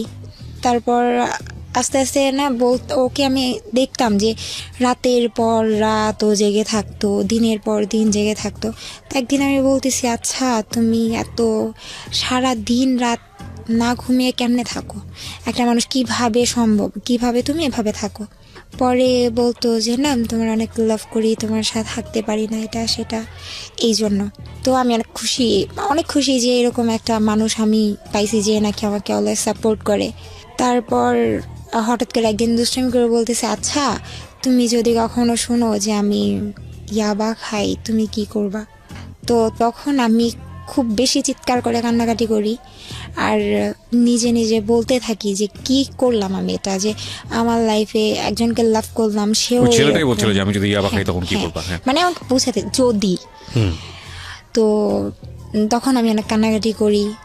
পরে বলছে, এই বোকা মেয়ে শোনো, আমি অনেক সুন্দর করে গুছায় মিথ্যা কথা বলতে পারি। তো সে গুছায় মিথ্যা কথা বলতে পারি মানে বলছে, এই যে মাত্র মিথ্যা কথা বললাম তুমি ধরতেও পারলা না, দুষ্টামি করলাম। তো এরকম মাঝে মাঝে অনেক কিছু দুষ্টামির মাধ্যমে আমাকে অনেক কিছু বলতো। তারপর ও বলতেছে, তারপর আমি বলতেছি আচ্ছা তুমি না ঘুমায় কিভাবে থাকো, তারপরে সত্যি কি তুমি আবার খাও? বলতেছে আরে বোকা না, আমি এসব করি না। তারপর রিলেশন যখন আস্তে আস্তে ডিপ হতে থাকে, তো একটা পর্যায়ে ও আমার কাছে সবকিছু স্বীকার করে যে হ্যাঁ আমি এটা করি। তো তখন আমি বলছি দেখো আমি তোমাকে এতটাই লাভ করে ফেলছি, এখন তুমি যদি এর চাইতেও বড় কিছু করো আমি তোমাকে ছাড়তে পারবো না, বাট তুমি এটা ছেড়ে দাও। পরে ও আমার সাথে রিলেশনের পর ও বলতেছে আমি এখন অনেক হ্যাপি, আমি আগে অনেক একা ছিলাম, তুমি আসার পর অনেক ভালো আছি। তো আমিও খুশি, ও খুশি, দুইজনে খুব ভালো চলতেছে। ওর ফ্রেন্ডদের সাথেও আমার কথা হতো, গ্রুপ চ্যাট হতো, সবাই একসাথে কথা বলতাম, ফোনে কথা বলতাম, তো দুষ্টামি করতাম। এখন ও আবার আমাকে ওর লাইফের কিছু স্টোরি বলতো, একটা মেয়েকে অনেক লাভ করতো, মেয়েটার সাথে অনেক কিছু হয়েছে। তো এরকম অনেক মেয়ের কাহিনী আমি শুনছি ওর থেকে। শুনতে শুনতে শুনতে শুনতে কতগুলা মেয়ে যে হয়েছে হিসাব নাই, প্রত্যেকটার সাথে ফিজিক্যাল করছে। এগুলো বলেছে আপনাকে? হ্যাঁ। ওকে, তো আপনার খারাপ লাগতো না এগুলো শুনলে? কান্না করতাম, বুঝতে দিতাম না। তারপর আবার মনকে বুঝাতাম আসলে ও তো আমাকে সত্যিটা বলতেছে, এটাই বেশি। ও চাইলে আমাকে লুকায় রাখতে পারতো, হাইড করতে পারতো, আমি তো জানতেও পারতাম না, সমস্যা নাই। তো হঠাৎ করে একদিন এত রাগ লাগে, রাগটা ওর প্রতি না অন্যজনের প্রতি রাগ করে আমি কাচের একটা গ্লাস ভেঙে আমি আমার হাত কাটিয়েছি। আমার হাতে এখনো দাগ আছে, হাত কাটি। তো এটা নিয়ে অনেক রাগ করে যে খারাপ মেয়েরা এগুলো করে, এটা সেটা করে। আচ্ছা ঠিক আছে আর করবো না। ও বলতেছে যে তুই অন্য কোনো কারণে কাটোস নাই, তুই অন্য কোনো ছেলের জন্য কাটছস। তুই 24 ঘন্টা তুমি আমার সাথে আসো, আমি অন্য কোনো ছেলের জন্য কেন কাটবো? তো এটা গেল। আরেকদিন মানে আমি রান্না করতাম ওর সামনে, মানে ওই যা করার আর কি, ডেইলি লাইফ 24 ঘন্টা সে সাথে থাকতো। ও আমার সাথে থাকতো। তো হঠাৎ করে একদিন রাতের বেলা কি নিয়ে যেন ওর সাথে আমার ঝগড়া হয়েছে। এখন আমি বলছি দেখ আমি কিন্তু মারা যাব। বলছে তুই মারা যাবি। আর ও অনেক খারাপ ভাষায় গালি দিত আর মিথ্যা বলতো। সেগুলো আপনার কাছে মধুর লাগতো? হ্যাঁ মধুর লাগতো প্রথম এক্স্যাক্টলি, প্রথম এগুলো মধুর লাগে। আমি কিছুই বলতাম না। তারপরে আস্তে আস্তে যখন দেখি গালির পরিমাণ বাড়তেছে, আমিও তখন গালাগালি শুরু করে দিই। মানে ও যেমন ওর বাবা মা তুলে গালি দিচ্ছে, তখন আমি ওর বাবা মা তুলে গালি দেওয়া শুরু করি। এটা কি মানে আপনাদের তখনও দেখা হয়নি? সবকিছু ভার্চুয়ালি হচ্ছে, মানে ভিডিও কল টলগুলোর মধ্যে? ভিডিও কলে সব হচ্ছে, ওর সামনে গোসল করতেছি, ফোন সেক্স হচ্ছে, সব হচ্ছে। ওকে, তো কিন্তু ওর সাথে আমার এখনো দেখাই হয়নি। ওকে, পয়েন্ট করবেন এগুলো, কারণ আমরা এই যুগেই বসবাস করি। ইনফ্যাক্ট আজকালকার যুগে একটা মানুষকে রিচ করা দেশের এই প্রান্ত থেকে বিশ্বের যে কোনো প্রান্তেই থাকুক না কেন, ইটস মানে টাইম ফ্যাক্ট, কয়েক সেকেন্ডের ব্যাপার। টেকনোলজি আমাদেরকে সেই জায়গাটায় নিয়ে গেছে। একটা সময় ছিল যখন আমরা শুনেছি এরকম আমাদের নানি দাদিদের কাছ থেকে, বাবা মায়ের কাছ থেকে, যে একটা ছেলে এবং একটা মেয়েকে প্রপোজ করতে মাসের পর মাস চলে যেত, বছরের পর বছর চলে যেত, রাস্তায় দাঁড়িয়ে থাকতে থাকতে স্যান্ডেলের তলা ক্ষয় হয়ে যেত, তারপরও সে প্রপোজ করার সাহসটা পর্যন্ত পেত না, এবং তারপর সে সম্পর্ক মোড় নিতে তো আরও সময়ের ব্যাপার। কিন্তু এখন বিষয়টা এরকম হয়, সম্পর্কে মোড় নেওয়া, তারপরে বিবাহ সাথী, তারপরে ঘর সংসার, তারপরে শারীরিক সম্পর্ক, বিভিন্ন বিষয় থাকে না? তো এখানে বিষয়টা হয়ে গেছে এরকম যে আগে সবকিছুর আগে শারীরিক সম্পর্ক। কারণটা হচ্ছে এটা খুব সহজেই প্রপোজ করার পেছনের অন্যতম কারণটা হচ্ছে ছেলেটা যখন মেয়েটাকে বলছে, বা ভাইস ভার্সা যদি বলি, মেয়েটা যখন ছেলেটাকে বলছে, তখন কোনো দায় থাকছে না। দায় বলতে আমি যেটা বোঝাচ্ছি যে আমি যে কথাটা বললাম মেয়েটাকে বা ছেলেটাকে বললাম, যদি ছেলেটা মন খারাপ করে কিংবা মেয়েটা যদি মন খারাপ করে, তাহলে যদি সে কোনো অ্যাকশন নেয়, সে অ্যাকশনটা কত দূর পর্যন্ত যেতে পারে। এই জায়গাটায় আমাদের একটা প্রচণ্ড রকমভাবে সিকিউরিটি আছে যে ভার্চুয়াল বলা এইসব হয়, এবং ঠিক আছে, it's okay, let's do it, দরকার কি সম্পর্কে যাওয়ার জন্য। কিন্তু মূল কথা হচ্ছে একবার যদি আপনি এই সব জায়গাতে ঢোকেন এবং সেটা যদি বিশ্বস্ততার সম্পর্ক না হয়, কিংবা বিশ্বস্ততার সম্পর্ক না হয়েও যদি এরকম বিষয় হয়, যদি লস হয় তাহলে দ্বিপাক্ষিকভাবেই লস হওয়ার সম্ভাবনা আছে, সেই জায়গাটাও যদি না হয়, তাহলে এটা অনেক বড় একটা বিপদের কারণ হতে পারে। আমরা কথা বললেও যে কালকে থেকে এইসব সবকিছু বন্ধ হয়ে যাবে ইন্টারনেটের দুনিয়াতে, এটা আমি বিশ্বাস করি না। তবে কিছু মানুষ সতর্ক হবে, আর আজকের এই গল্পটা শুনলে অনেকেই সতর্ক হবে, এবং শুধু সতর্ক না, ভয়ানকভাবে সতর্ক হবে। সামনের দিকে আগাই। তারপর আমি দুজন এত রাগারাগি, এত গালাগালির মধ্যে পরে হঠাৎ করে কি নিয়ে যেন অনেক বড় একটা ঝগড়া হয়। তো ওরে আমি বলতেছি দেখ আমি কিন্তু সুইসাইড করব বলতেছে। আর আমি একটু বলি যে আমার রুমটা ছিল, বাড়িটা ছিল ডুপ্লেক্সের নিচতলাতে ছিল বসার রুম, দোতলাতে ছিল শোয়ার রুম, আর দোতলার সাইডে আরেকটা মানে আলাদা করে ছাদের মতো করা, যেখানে সাইডে বাগান করা, আর আমার রুমটা ছিল তার পাশেই। মানে পুরো আমার বাড়িটার মেট হিসেবে ছিলেন, মানে সার্ভিস দিতেন। তো ওকে, আমার ওই সাইড, আমার রুমটা এমন একটা সাইডে ছিল, প্লাস আমার রুমের বাইরে যে মেন গেটটা থাই গ্লাস লাগানো ছিল, যে আমি যদি এখানে চিৎকার করে মরেও যাই আমার পাশের রুমের কেউ শুনবে না। একটু দূরেতে ছিল রুমগুলো। তো ওরে আমি বলতেছি যে দেখো, বাড়িটা কি একজনেরই ছিল? হ্যাঁ আচ্ছা, একজনেরই ছিল। ওকে। মালিক কি করতেন বাড়ির? মালিক লয়ার। আইনজীবী ছিলেন। আচ্ছা, ওকে। তো ওরে আমি বলতেছি দেখো, আমি এখানে একা একা থাকি, আমার ফ্যামিলি ছাড়া থাকি, এমনিতেই মানসিক একটা চাপ আমার ভিতরে, আর আমি বাবা মা ছাড়া কখনো থাকি না, এখানে থাকি। তোমাকে নিয়ে আমি হয়তো বা ভালো আছি, বাট তুমি এমন কিছু করো না যাতে আমার উল্টাপাল্টা আমার মরে যেতে ইচ্ছা করে। ওকে, তো ওরে আমি বলতেছি, ও আমাকে তুই করে বলতেছে, আমি তুই করে বলতেছি, আমি দেখ আমি কিন্তু মরে যাব। বলতেছে যে যা, তাতে আমার কি? বলছে সত্যি কিন্তু। পরে বলতেছে যে হ্যাঁ মরে যাবি, কি করবি? আমি গলায় দড়ি দিব। পরে বলতেছে আচ্ছা ঠিক আছে, গলায় দড়ি দিবি, পারলে আমার সামনে দে, সব কিছু তো আমার সামনে করো, সেটা আমার সামনে কর। বলছি আচ্ছা ঠিক আছে করব। তো আমি নিচের কাজটা শেষ করে ম্যাডামকে বিদায় দিলাম। বললাম যে ম্যাডাম আমি এখন ঘুমাবো, আমার অনেক খারাপ লাগতেছে, আমি একটু যাই, শরীরটা খারাপ। বলতেছে আচ্ছা ঠিক আছে চলে যাও। এগুলো কি আপনি আরবিতে বলতেন? হ্যাঁ ওকে, পারতেন? সম্পূর্ণ আরবিতে। আমি এখনো পুরো সম্পূর্ণ আরবিতে কথা বললে হয়তো বা কেউ বুঝবেই না আমি বাঙালি না আরবিয়ান। ওরে বাবা, এগুলো শিখেছেন কিভাবে আপনি, কোত্থেকে? জানি না, আমি মানে আমার মানে কোনো কিছু শুনলে, কোনো কিছু দেখলে খুব সহজেই ওটা আমি আয়ত্তে আনতে পারি। তারপর ম্যাডামকে বললাম, বলার পর এখন ম্যাডাম বলতেছে যে তোমার মুখটা এমন লাগতেছে কেন, তুমি কি দেশে কথা বলছো, তোমাকে দেশে টাকা পাঠানো লাগবে? না আমার টাকা পাঠানো লাগবে না। তো আরবিতে কথাটা বলার পরে আমি বলছি আমি যদি না থাকি আমি টাকা দিয়ে কী করবো? বাংলায় বলছি কথাটা, আরবিতে ওইটা বলার পর বাংলায় এটা বলছি। ওকে, আমরা এখানে একটা বিরতি নেব, প্রিয়সরা শুনতে যাচ্ছেন। আমি কথা না বাড়িয়ে তার কাছে আবারও ফিরছি। আমাদের চ্যানেলটির ঠিকানা হচ্ছে youtube.com/dfm904। আমি আবারও বলি youtube.com/dfm904। আনফর্চুনেটলি আমাদের কন্টেন্ট অনেকগুলো ফেক চ্যানেলে আপলোড হয়। আমি বেশ কয়েকটি চ্যানেলের নাম এখানে বলতে পারি, যেগুলো আমরা খুব কঠিনভাবে এখন মনিটর করছি। আমরা আপনাদেরকে বিনীতভাবে অনুরোধ করছি যে আপনারা আমাদের কোনো কন্টেন্ট নিজের চ্যানেলে আপলোড করবেন না, কেউ কোনো ব্যক্তিগত চ্যানেলে আপলোড করবেন না, বিশেষভাবে আপনাদেরকে অনুরোধ করছি। আর যদি এটা কন্টিনিউসলি করতে থাকেন তাহলে আমি যেটা দেখলাম যে আপনাদের অনেকেরই চ্যানেল আছে যেগুলো আপনারা আমার পুরনো অনুষ্ঠান যেগুলো ছিল অন্য রেডিওতে সেগুলো আপলোড করেছেন, এখানকারগুলো আপলোড করেছেন, আপনারা চ্যানেল অনেক দিন ধরে চালাচ্ছেন। আমরা যেটা করব, রিপোর্ট করে আপনার চ্যানেলটি বন্ধ করে দেবো, এবং সেটা আমরা আমাদের অথরিটি থেকে খুব সহজেই করতে পারি। আমরা চাচ্ছি আপনারা যারা এই কাজগুলো করেছেন অনেকদিন ধরে হয়তো এক ধরনের সার্ভিস দিয়ে গেছেন, পয়সাপাতি হয়তো ইনকাম করেননি অনেকেই এসব দিয়ে, তারপরেও আপনাদেরকে বিনীতভাবে রিকোয়েস্ট করছি আমাদের কন্টেন্টগুলো আপলোড না করার জন্য, কারণ এতে করে আমাদের নিজের যে চ্যানেলটি আছে সেটার সমস্যা হচ্ছে, বিভিন্ন রকমের লিগ্যাল প্রবলেম হচ্ছে। তো সেই জায়গাটা থেকে আমরা আপনাদেরকে বিনীতভাবে রিকোয়েস্ট করছি, যদি আপনারা আপনাদের নিজের চ্যানেলকে হারাতে না চান তাহলে আপনারা আমাদের কন্টেন্ট আপলোড থেকে বিরত থাকুন। ওকে, আমাদের চ্যানেলটি হচ্ছে www.youtube.com/dfm904। আমি আবারও বলছি youtube.com/dfm904। প্লিজ এই চ্যানেলটি ছাড়া অন্য কোনো চ্যানেল ঢাকা এফএম এর এই প্রোগ্রামগুলোর জন্য আপনারা সাবস্ক্রাইব করবেন না। ওকে, আমাদের চ্যানেলটি সাবস্ক্রাইব করার পরে অবশ্যই নোটিফিকেশনটি অন করে নেবেন, যেখানটায় ছিলাম। তারপর তো ম্যাডাম বলতেছে এই তুমি বাংলায় কি বললা, তুমি কি আমার গালি দিলা? তো বলতেছি যে ম্যাডাম আমি আপনাকে অনেক লাভ করি। ম্যাডাম আমাকে অনেক আদর করতো, কারণ দেখা গেছে আমি যখন ফ্রি টাইম থাকতো কাজের তখন আমি ম্যাডামের পাশে বসে থাকতাম। মানে আমার মায়ের মতো, আমার মাকে কোনোদিন এতটা সেবা করিনি যতটা ওনাকে করছি। আর আমি ওনাকে অনেক জ্বালাতাম, মানে ওনার ছেলে মেয়ে যেভাবে জ্বালাতো আমিও জ্বালাতাম। তো উনি বলতো যে আমার 3টা না 4টা ছেলে মেয়ে, 2 মেয়ে 2 ছেলে। তো উনি বলতেছে তুমি আমার গালি দিলা? বলছে আমার এত বড় সাহস আছে আমি আপনাকে গালি দিব? বলতেছে আচ্ছা ঠিক আছে যাও ঘুমাও। তারপর আমি বিদায় টিদায় দিয়ে ঘুমাতে গেলাম।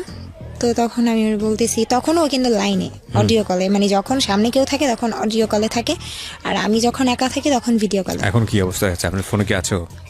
না না, ওকে ফাইন, ফোন অফ হয়ে গেছে। তো তারপর আমি উপরে যাওয়ার পর মানে ম্যাডাম বুঝতে পারছিল হয়তোবা যে আমার মন খারাপ। তো আমি উপরে যাওয়ার 5 মিনিট পরে উনি আমার পিছিয়ে যায় আর আমার মেন গেটের দরজাটা নক করে। আমি বলছি আপনি কেন আসছেন? আমি গেট বন্ধ করে দিলাম, আমি তো ঘুমাবো। বলতেছে যে আচ্ছা তুই গেটটা খোলা রেখে ঘুমা, তোর ঘরের গেট লাগা কিন্তু এটা খোলা রাখ। কিন্তু আমি আমার রুমের গেট কখনো বন্ধ করতাম না, কারণ আমার রুমের গেট একটু সমস্যা হতো, বন্ধ Okay. হতো না, এই জন্য মেন গেটটা বন্ধ করে ঘুমাতাম। তো আমি বলতেছি ম্যাডাম কি করবেন আপনি? বলতেছে যে আমি এখানে বসে সীসা খাবো। আমি সীসা বানাতে পারি খুব ভালো করে। আপনি হ্যাঁ, অনেক সুন্দর করে বানাতে পারি। সীসা কি ওদের দেশে লিগ্যাল না? সবাই খায়? হ্যাঁ, সবাই খায়। ওকে। তো সীসাটা পরে আমি বলতেছে আচ্ছা তুই তো ঘুমাতে যাবি, আমার সীসাটা বানায় দিয়ে যা। তো বানায় টানে আমি রাখলাম না, ভাবছি যে হ্যাঁ উনি এই জন্যই আসবে, কিন্তু ওনার ছিল যে গেটটা খোলা রাখবে উনি। ওকে। তারপর উনি চলে যায়। তো আমি তখন আমার বয়ফ্রেন্ডকে বলতেছি যে দেখো আমার অনেক খারাপ লাগতেছে, তুই দেখ তো আমার অনেক খারাপ লাগতেছে, তুই আমার সাথে এমন করিস না। বলতেছে যে তুই না মরবি বললি, মরবি না, ভয় লাগতেছে। বলছি না, ভয় আমি পাই না, ভয় জিনিসটা আমার ভিতরে নাই। পরে বলতেছে যে তো মরবি মর। আমি বলছি হ্যাঁ মরবো তো। আচ্ছা দাঁড়া আমি আর আম্মুর সাথে একটু কথা বলি। তারপর ওরে কনফারেন্সে রেখে আম্মুর সাথে কথা বললাম। ওরে কনফারেন্সে রেখেছেন মানে? ও কথা বলতো আপনার মায়ের সঙ্গে? ও কথা বলতেছে না, ও চুপ করে চুপ আছে। করে শুনছে যে আসলে আপনি মার সঙ্গে এতটা প্রাইভেসি শেয়ার করা, মানে ইমোশনালি ফুল হলে যেটা হয় আর কি। ওকে, বলেন তারপর। তারপর ও মানে যখন আমি রুমে গেলাম, আর আমার রুমে যাই, যাওয়ার পরে ও বলতেছে যে মামা একটা কাজ কর। আমি কি করব? বলতেছে তোর ফোনে যে আমার ছবিগুলো আছে ছবিগুলো ডিলিট কর। আমি বলছি, ছবি ডিলিট করব? আচ্ছা করতেছি। পরে বলতেছে ডিলিট করার সময় স্ক্রিনশট দিবি, তারপর ডিলিট করার পরে গ্যালারি স্ক্রিনশট দিবি, আমি সব কিছু দেখবো, প্রুফ দে তুই যে সব কিছু কাটছস। সব কিছু ডিলিট করে দিলাম। তারপর বলতেছে আচ্ছা তোর সাথে আমার লাস্ট কল কখন, ফোন কল যখন হয়েছে ওই লিস্টটা ডিলিট কর। তারপর মানে হাসতেছিলাম যে পরে আমি বলতেছিলাম আমি যদি এই দেশে মরে যাই তোমার ওই দেশে পুলিশ ধরবে না, ভয় পাও কেন? বলতেছে তুই ডিলিট কর। করলাম, তারপর স্ক্রিনশট দিলাম যে করছি। পরে বলতেছে আচ্ছা ঠিক আছে এবার যা করার কর। তারপর আমি ওয়াশরুমে গেলাম, যেহেতু বাইরের দেশে কোনো ফ্যান এরকম আমাদের দেশের মতো ফ্যান চলে না, ওদের হয় এসি না হয় এমনিতে কিছু থাকে না। ওয়াশরুমের মানে যে জানালাগুলো থাকে সেগুলো অনেক উঁচুতে থাকে। তো ওরে আমি ফোন দিয়ে লাইনে রাখছি, ও বলতেছে, আমি বলছি আচ্ছা আমি ফোনটা রাখি। বলতেছে না আমি লাইনে থাকবো, আমি দেখবো তোর কত বড় কলিজা। তো মানে আমার এখনো বুক কাঁপতেছে, কথাগুলো মনে পড়লে এমন লাগে। তারপর ওরকে লাইনে রেখে আমি বেসিনের উপর ফোনটা রাখছি। রাখার পর কমেটের কাবারটা বন্ধ করে কাবারের উপর দাঁড়াইছি। দাঁড়ানোর পর আমি আমার বাংলাদেশ থেকে যে 3 পিস নিয়ে গেছি সেটার ওড়নাটা আমি ওই জানালার সাথে বাঁধলাম। এখন বলতেছে যে এতক্ষণ লাগে। তারপর বাঁধার পরে একদম এক পর্যায়ে ফাঁসি যেভাবে দেয় সেভাবে পুরোপুরি শেষ। ওর দিকে তাকায় দেখে ও হাসতেছে, মানে ফোনে ভাবছে হয়তো এই পর্যন্ত করে আমি নেমে যাবো, আর কিছুই করব না। তারপর একটা পর্যায়ে আমি গলার মধ্যে ওড়নাটা ঢুকাই, ঢুকানোর পর আমি পাটা ছেড়ে দিই, ঝুলে যান আপনি? হ্যাঁ ঝুলে যাই। তারপর ও খুব চিৎকার করে, লাউড স্পিকার ছিল, আমি শুনতেছিলাম, দিল মামার নাম, ওইখান থেকে নাম তুই। তো আমি ওইখান থেকে যে নামবো, আমি তো পায়ের নিচে কোনো টুল দিয়ে নেই নাই, আমি কমেটের উপরে দাঁড়ায় নিছি। এখন ওই পর্যন্ত পাটা আমার যাবে না, আমি নামতে পারবো না। আর আমি যে হাত দিয়ে ওড়নাটা খুলবো ওইরকম কোনো মানে স্কোপ ছিল না।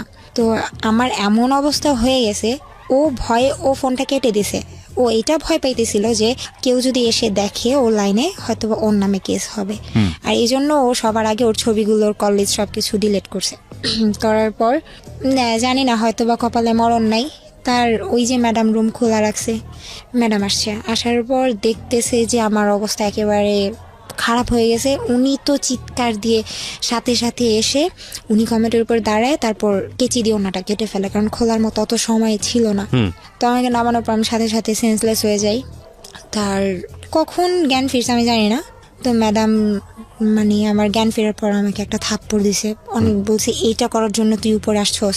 আমার মন বলছিল তুই উল্টাপাল্টা কিছু করবি, এই জন্য আমি গেটটা খোলা রাখছি, আজকের পর তুই কোনোদিন গেট লাগাবি না।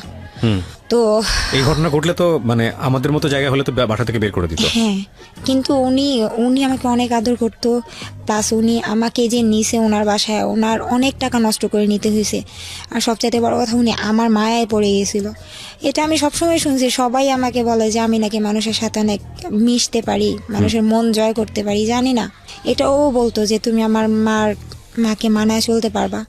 তো তারপর আমার যখন জ্ঞান ফিরে আমি ওকে ফোন দিই, ফোন দেওয়ার পর ওর মধ্যে কোনো ফিলিংস নাই। আবারও কথা চলতে থাকে, এরকম করতে করতে হঠাৎ আরেকদিন এমন রাগ লাগে, এমন ঝগড়া হয়েছে। আবার একদিন মানে এই ভালো চলতেছে, 24 আওয়ার্স আমার সাথে থাকতেছে, সব কিছু হচ্ছে, এর মধ্যে আবার এমন ঝগড়া হয়। আমি বলছি দেখ আমি কিন্তু আবার মারা যাবো, আবার সুইসাইড করবো।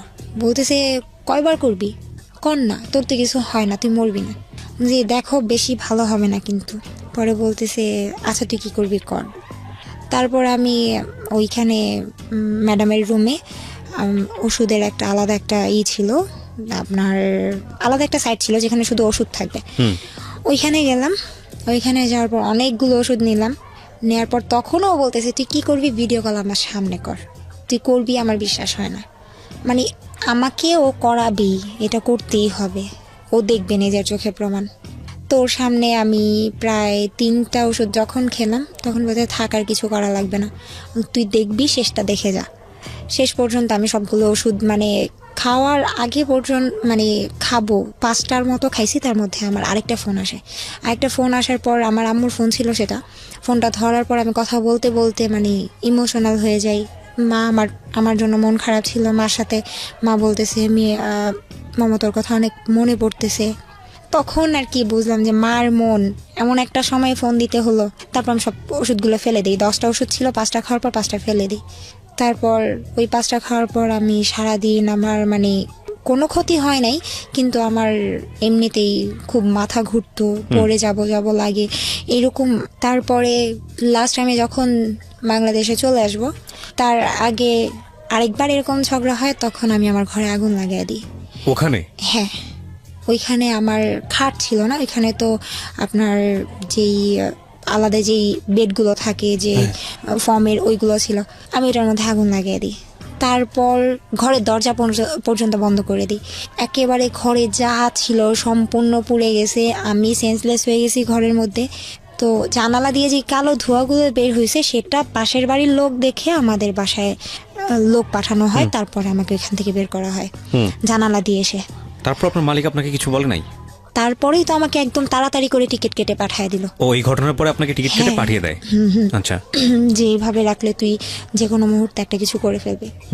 আসার পর ভালোই সম্পর্ক চলতেছে। না দাঁড়ান, আসার পরে আপনি ওনার সঙ্গে ফার্স্ট মিট করলেন? ফার্স্ট মিট করার পর। এটা কতদিন আগের ঘটনা, কবে আসছেন আপনি? এই রোজার ঈদের, গত রোজার ঈদের। মানে 1 বছর হয়ে গেছে আপনার? 1 বছর প্লাস রোজার মধ্যে। গত রোজার ঈদের আগের রোজার ঈদ।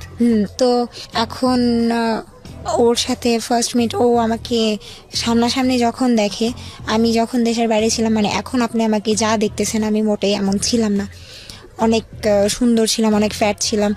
তো ও আমাকে দেখার পর তাকায় আছে, বলতেছে যে আমি যা চাইছিলাম তার চেয়ে তো অনেক বেশি পাইছি। ফাইন, এখানে আমার একটা কথা আছে। একটা হচ্ছে যে আপনি যখন আসলেন তখন আপনি প্রতি মাসে কত টাকা পাঠাতেন ওই সময়? 13,000। ওই 13,000ই পাঠাতেন? আচ্ছা, ইনকাম তো ভালোই ছিল সবকিছু মিলে, আপনি সবকিছু মিলে ভালোই ছিলেন? হ্যাঁ, ভালো ছিলাম। এই ছেলেটার জন্য আপনার এই অবস্থা হয়ে আপনার দেশে ফিরতে হলো? তার কারণ হচ্ছে ও আমাকে বলছে বিয়ে করবে, সেই জন্য। আর আমি আসার সময় আমার বাসার কারোর জন্য কিচ্ছু আনি না, জাস্ট আমার আম্মুর জন্য। ও ছেলেটা বলেছে বিয়ে করবে? হ্যাঁ। তো কি বলতেছিল, তুমি দেশে চলে আসো তোমাকে বিয়ে করবে, এরকম কিছু তারা দিচ্ছিল? তারা দিচ্ছিল বলতে আমি পাগল হয়ে গেছি, বিয়ে করবে, চলে যাই, আর কষ্ট করতে ভালো লাগতেছে না। প্রায় 3 বছর হয়ে আসলো। তাহলে বাসায় আগুন ধরালেন কেন? আসার আগে ওই যে ঝগড়ার কারণে আগুন ধরিয়ে দিয়েছেন? আচ্ছা, তো আসলে ওই যে প্রচন্ড রাগ। তারপরে আমি শুধু ওর বাবা আর ওর দুলা ভাই ছাড়া ওর ফ্যামিলির যারা ছিল সবার জন্য আমি সবকিছু আনি, গিফট আনি, বাট আমার ফ্যামিলির কারোর জন্য কিচ্ছু আনি না। তো এই জিনিসটা ও কত বছর পরে আসলেন? 3 বছর। 3 বছর দেশের বাইরে ছিলেন, 3 বছর পরে আসলেন। হ্যাঁ। তারপর ওর সাথে ফার্স্ট মিট যখন, তখন ও বলতেছে আমি যা চাইছি তার চাইতে অনেক বেশি সুন্দর তুমি, আর ওর ফ্যামিলি সবাই ছিল কালো। এখন মানে যেটা সত্যি কথা, ওর ফ্যামিলি সবাই কালো।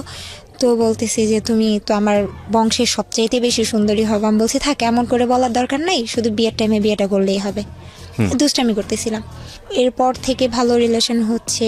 ফার্স্ট যেদিন আমাদের দেখা হয়, সবচাইতে মানে ইন্টারেস্টেড ব্যাপারটা হচ্ছে এটা যে ফার্স্ট দিনই আমাদের ফিজিক্যাল হয়ে যায়।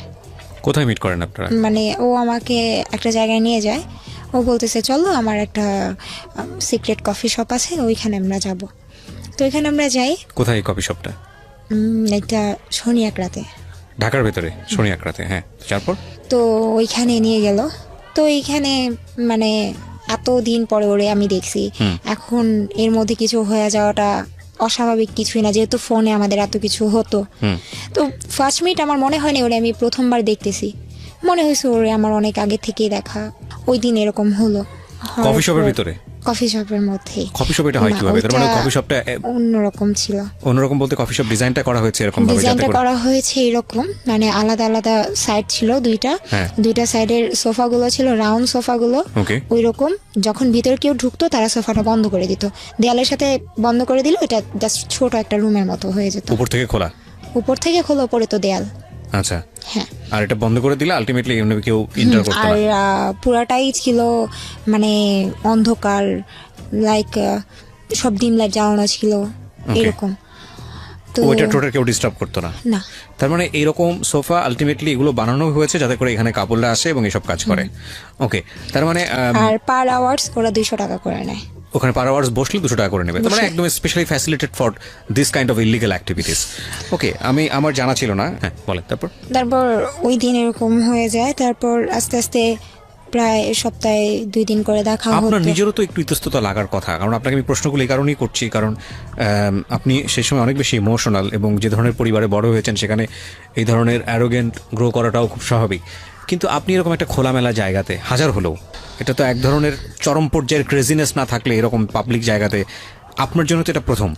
ভার্চুয়ালি আপনারা এই ধরনের সম্পর্কে জড়িয়েছেন সেটা আলাদা বিষয়, কিন্তু এটা তো একদম এক ধরনের পাবলিকলি এই ধরনের সম্পর্কে জড়িয়ে যাওয়া। দুজনের ফার্স্ট মিট, তার মধ্যে আপনার নিশ্চয়ই এটার মধ্যে সম্মতি ছিল। হ্যাঁ, আমার সম্মতি ছাড়া কিছু হয়তো ইম্পসিবল। রাইট, ও কিন্তু ভুল করেছে, সে কারণেই ও কিন্তু আজকে এখানে এসেছে। এবং আর আমি এই না ভুলের চাইলে- মাত্রাটা কত বড় আপনারা যখন সামনের দিকে যাবেন তখন বুঝবেন। হ্যাঁ, আমি না চাইলে কোনোদিন এটা হতো না, আর পারতো না। রাইট। তারপর ফার্স্ট ও আমাকে একটা পিল দেয় ওই দিনই? হ্যাঁ। ওকে। তো আমি আমি ওই পিলটা নেওয়ার পর আমার খুব মানে কেমন যেন লাগে। আমি এটা মানে আমার শরীরে এটা শুট করে না। আপনারা তো কেমন বিয়ে যেন করার জন্য হয়। এসেছিলেন, তো বিয়ে করার জন্য আসলে বিয়েটা সময় করতেন? নিচ্ছে, করবে। তো তারপর ঈদ ছিল। ঈদের এইরকম একটা কাহিনী ঘটে রমজানের মধ্যে, তাও আবার ও রমজানের মধ্যে? রমজানের মধ্যে এরকম একটা খারাপ একটা ব্যাপার ঘটে যায়। তারপর ঈদের 2 দিন পর আমরা আমি বাসায় জানানো হয় যে আমি কক্সবাজার যাব ফ্রেন্ডদের সাথে। তো ওর ফ্রেন্ডদের আগেই পাঠায় দেয়। ও বলে যে আমরা ওর ফ্রেন্ড নিয়ে যাচ্ছি। ওর ফ্রেন্ডরা ওর আগে থেকেই হোটেলে রুম বুক করে রাখে। তো আমরা এখানে গিয়ে উঠি, বাসের মধ্যেও ঝগড়া লেগে গেছে।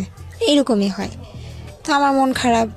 ওইখানে যাওয়ার পর মানে এমন একটা অবস্থা হয়েছে, মানে ও যে এতটা পাগল, আমি রুমে ঢুকতে দেরি, এতটা জার্নি করে আসছি, ওর আমার উপরে ছাপায় পড়তে দেরি নেই। এক কথায় না বলে পারলাম না। মানে আলটিমেটলি বিষয়টা ছিল এরকম যে আপনারা ওখানে গিয়ে পার্সোনালি টাইম পাস করবেন। হ্যাঁ। ওকে, তো Just আপনি ঘুরবো। ওকে। তো ওইখানে গেলাম, রোজ একটা না মনে হয় 3 দিন ছিলাম।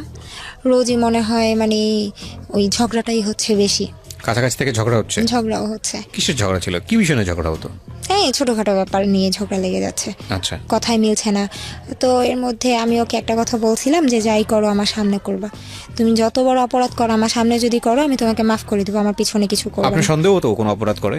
ওই যে নেশাগ্রস্ত নেশা নিত, ব্যাপার মানে বা ইয়াবা কোনো তখনও মেয়েলি নিচ্ছে? কোনো ব্যাপার, হ্যাঁ। তখন ও আমাকে, আর ওর সবগুলো টাকা আমার কাছে ছিল। তো একটা জিনিস ভালো লাগতো, ওর যখন টাকা লাগতো মানে ওই জায়গায় থাকাকালীন আমার কাছে টাকা চাইতো যে দাও, আর একটা কথা আমাকে বউ বলে ডাকতো। বউ আমার টাকা প্রেমে লাগবে, পড়ে অনেকেই বউ বলে ডাকে। হ্যাঁ, যে আমার টাকা লাগবে আমি এটা করব। তো একদিন আমি বলছি কি করবা, বলছে ড্রিঙ্কস করবো। আমি বলছি আচ্ছা তোমার ফ্রেন্ডরা আছে, আচ্ছা ঠিক আছে করো, বাট আমার সামনে। বলতেছে তোমার সামনে কেমনে? আমি বলছি তোমার নাম, বলছি যে যা করবো আমার সামনে করবো, আমি কিছু বলবো না। তো ওর ফ্রেন্ডদের রুমে আমাকে নিয়ে যায়, আমার সামনে ওরা সবাই মানে রুমের ভিতরে ঢুকার পরে আমার জাস্ট এই মানে মনে হয়েছে আমি সেন্সলেস হয়ে যাব। কেন? ওরা প্রচন্ড পরিমাণের ইয়াবা খেয়েছে রুমের মধ্যে, মানে আমার বয়ফ্রেন্ড না, ও তো পরে আসছে, ওরা সবাই মিলে মানে ওই গ্রুপটাই ছিল এরকম। এটা কি হোটেলের রুমে? হ্যাঁ। তো ও ঢুকার পরে আমার এত খারাপ লাগতেছিল, আমি না পেরে আমি বারান্দায় চলে গেছি। তারপর আবার ঘরে আসলাম যে এত ভাল লাগতেছে না, কতক্ষণ বারান্দায় থাকা যায়। তারপর একটা পর্যায়ে আমার সামনেই ইয়াবা খাওয়া শুরু করলো, ড্রিঙ্কস করলো, করার পর আমাদের রুমে চলে গেলাম। তো 3টা দিন মানে ও নিজে মানে এই কথাগুলো বলতেছি এই জন্য যে ও যদি কখন এটা শুনে, ও হয়তো বা নিজের মন থেকে হইলেও ও মানবে যে হ্যাঁ এটাও করছে, যে ও জানতো যে আমার লাইফের ফার্স্ট ওই ছিল। কারণ 3 দিন ও আমার সাথে ছিল, 3 দিনে মানে আমার কি অবস্থা হয়েছে আমি জানি, দিন রাত এক হয়ে গেছে। মানে ওর ভিতরে যে মানুষ বলে কিছু ছিল না, ও আমি মানে ও হয়তো বা ইয়াবা খেতো এই জন্যই হয়তো বা এরকম ছিল, আমি জানি না। ও আমাকে বলছে যে ইয়াবা খেলে নাকি এরকম হয়, সেক্সুয়াল দিকগুলো নাকি একটু বেশি কাজ করে। তো আমি বলছি তুমি ইয়াবা খেয়ে যদি তুমি এরকম করো, আমার সহ্যের একটা ব্যাপার থাকে, আমি তো কিছু খায় নেই। হ্যাঁ আমি একটা নর্মাল মানুষ, আমার খারাপ লাগে। তো ও কিছু মানতো না, ওর মতো ও করতো। তো একটানা 3 দিন এরকম, তারপর আমি প্রায় সিক হয়ে যাই, এরকম অবস্থা। মানে অমানসিক ভাবে চলতে থাকে বিষয়গুলো। হ্যাঁ এগুলো চলতে থাকে। আমারও ইচ্ছা ছিল আমি কখনো ওরে মানে ওর মন খারাপ হোক, ওর ভালো লাগে না বা ওর কষ্ট পাক এমন কিছু কাজ আমি কখনোই করতাম না। থাক আমার কষ্ট হোক, ও যা খুশি করুক। তো ওইখান থেকে যখন আমরা দেশে মানে ঢাকা আসি, তারপর ওই ফার্স্ট আমাদের ছবি তোলা। ছবি তোলা বলতে মানে যখন ফিজিক্যাল হচ্ছে কক্সবাজারে গিয়ে, হ্যাঁ তখন কি করেন আপনারা? এগুলো ভিডিও করেন? ও ভিডিও করতেছে। আপনার কি আপনার সম্মতি ছিল সেটাতে? আমার সম্মতি ছিল। আমি বললাম না যে ও এমন কিছু করুক, মানে আমি চাই না যে ও এমন কোনো ওর ভিডিও কাজে করার কষ্ট ব্যাপারটা পাক। মাথায় আসলো কেন? ওর ইচ্ছা হয়েছে, ও দেখবে। আচ্ছা, আমাদের দুইজনের ভিডিওটা একসাথে কিসে হয়?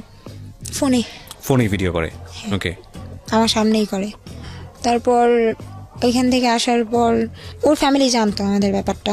আচ্ছা, তো আমি ওর বোনকে একদিন নক করি, তো ওর একটা পর্যায়ে দেখি আমি আপনাদের মধ্যে সম্পর্কের অবস্থা এত বাজে, এত কিছু হচ্ছে, গায়ে আগুন ধরার মতো ঘটনা ঘটে যাচ্ছে। আপনি ঠিক আছে, আপনার নিজের একটা সম্মতি ছিল, আপনার বয়সও কম, আপনি গেলেন ওখানে, এরকম একটা সম্পর্কে জড়াচ্ছেন, সামনাসামনি সবকিছু দেখছেন, তারপরও এই ভিডিও করার যে ব্যাপারটা, এটা আপনি নিজে থেকে অনুমতি দিয়েছেন ওকে? আপনার একবারও চিন্তা হয়নি যে ভিডিওটা অনেক বড় একটা বিপদ ডেকে নিয়ে আসতে পারে? অনেক বিশ্বাস করতাম। দ্যাটস অ্যাকচুয়ালি হ্যাপেন, প্রিয় শ্রোতা। কেন বলছি? কজ লাভ রানস ব্লাইন্ড, একটা কথা আছে যে ভালোবাসা অন্ধের মতো দৌড়ায়, এবং এটার কোনো লজিক থাকে না। একটা মানুষ যখন ইমোশনালি লাভের মধ্যে পড়ে যায়, তখন পুরো দুনিয়া একদিকে, প্রেম একদিকে। এবং মজার বিষয় হচ্ছে এটা একটা আগুনের ফুলকির মতো। আগুনের ফুলকি যেরকম তাপ করে উঠে জ্বলে আবার যেভাবে নিভে যায়, এটাও ঠিক তাই। লাভের ইমোশন প্রথম পর্যায়ে যেটা আসে, সেটা যদি একটা মানুষের জীবনে লাইফ লং স্টে করে, তাহলে মানুষটা পাগল হয়ে যাবে, এবং এটা কোনোভাবেই সম্ভব না। এবং সেই জন্য ব্যালেন্স করার জন্যই হয়তো বা সৃষ্টিকর্তা এই ইমোশনটা বেশি দিন রাখেন না। ঘটনা কিন্তু youtube.com/dfm904 চ্যানেলটি আছে ঢাকা FM 90.4, নেমে সাবস্ক্রাইব করে অবশ্যই নোটিফিকেশনটা অন করে দেবেন। ঠিক আছে, তো আপনারা কক্সবাজার থেকে ঢাকায় ফিরে আসলেন এবং ভিডিও টিডিও সব সে করে রাখলো নিজের কাছে। হ্যাঁ, তারপর ঢাকা আসার পর ওকে তো আমি বলতেই থাকি যে বিয়ে করব। ও বলে যে আজকে না কালকে পেছাচ্ছে। হ্যাঁ। তারপর একদিন বলতেছে যে আচ্ছা ঠিক আছে চল আমরা ডেট ফিক্সড করি, ওই দিন আমরা বিয়ে করব। তো আমার ফ্রেন্ডের বাসায় বসে একটা ডেট ফিক্সড করা হয় যে ওই দিন আমরা বিয়ে করব। কিন্তু ওই দিন পার হয়ে যায়, বিয়ে তো করেই না। আরও মানে বিয়ের ডেট আসলেই ও উল্টাপাল্টা করতেছে, ঝগড়াঝাটি করতেছে। তো এরকম কিছু হলে এর মধ্যে হঠাৎ করে একটা জিনিস দেখি যে আগে ঝগড়া করতে করতে এমন একটা ব্যাপার চলে আসছে যে এখন আমার গায়ে হাত তুললো। হ্যাঁ, কিছু হলেই ও আমার গায়ে হাত তুলতো। তো এই জিনিসগুলো অনেক খারাপ লাগতো, এতটাই খারাপ লাগতো বোঝানোর মতো না। কারণ আমি আমার ফ্যামিলি থেকে কোনোদিন আমার গায়ে হাত তোলা হয় নাই। মানে আমার লাইফের শুরুটাই, মার খাওয়া শুরুটাই ওর কাছে আসার পর থেকে।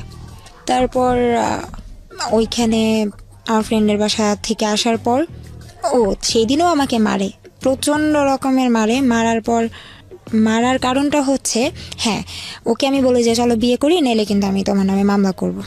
বলতেছে মামলা করবা মানে কি?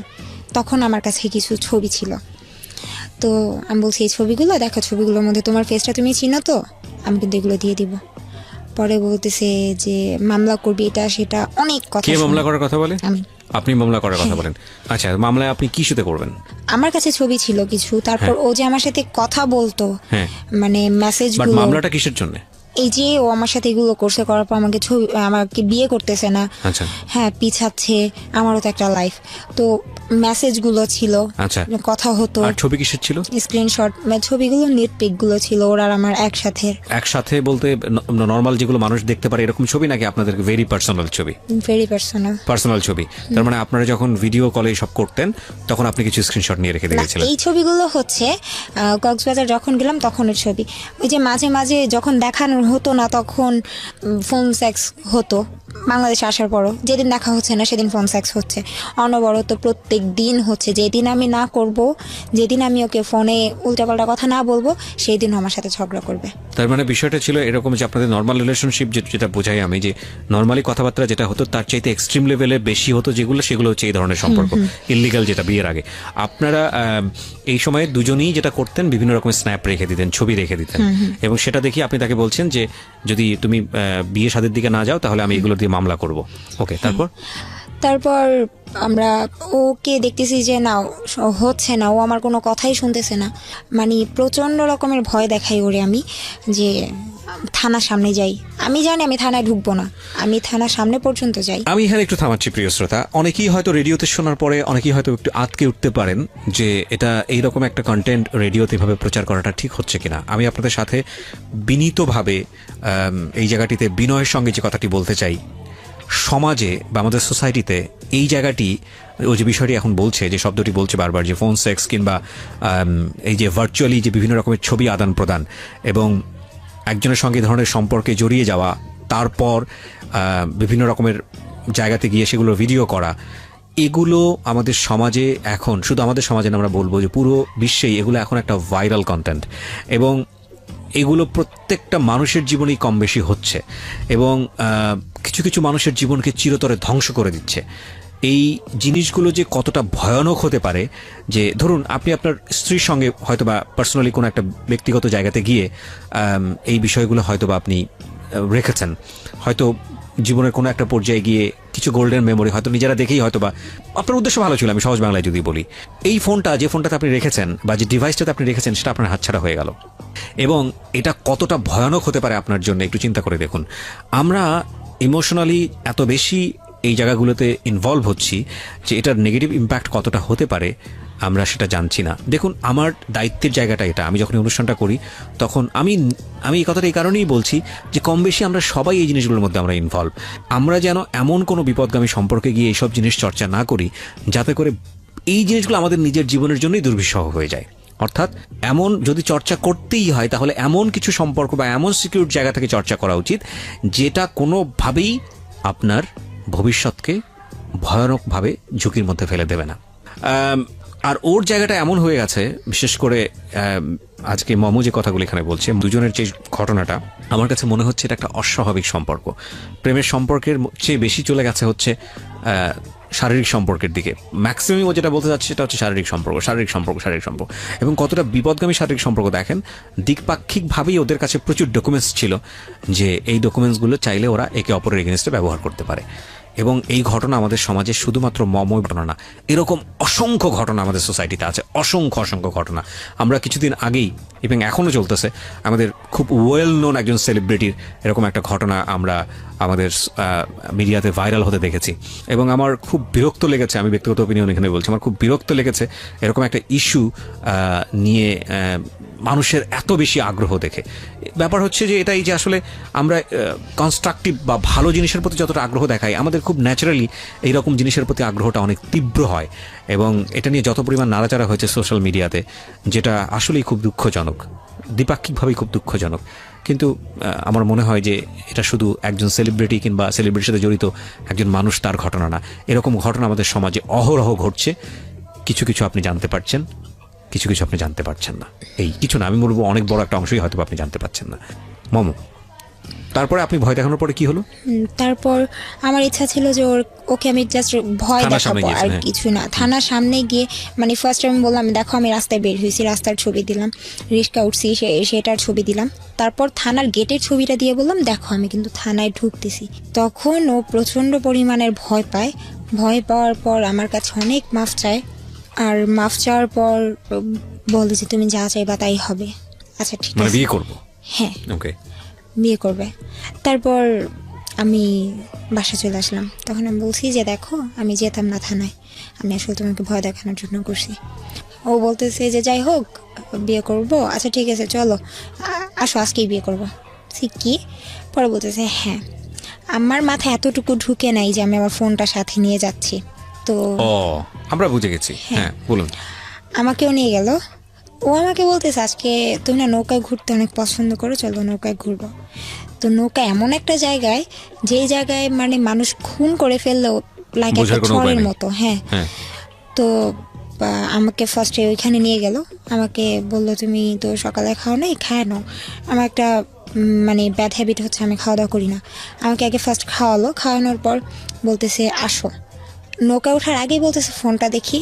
তখন তো আমি বুঝে গেছি যে হ্যাঁ ওর ঘটনা কি ফোনটার ঘটবে, জন্য। তো তখন বলছে চলো আমরা বিয়ে করবো না। বলছে যে হ্যাঁ ফোনটা একটু দাও। বলছে না ফোন দেওয়া যাবে না, ফোন দিব না আমি। এইটা বলাতে আমাকে একটা থাপ্পড় দেয়, আমি পড়ে যাই।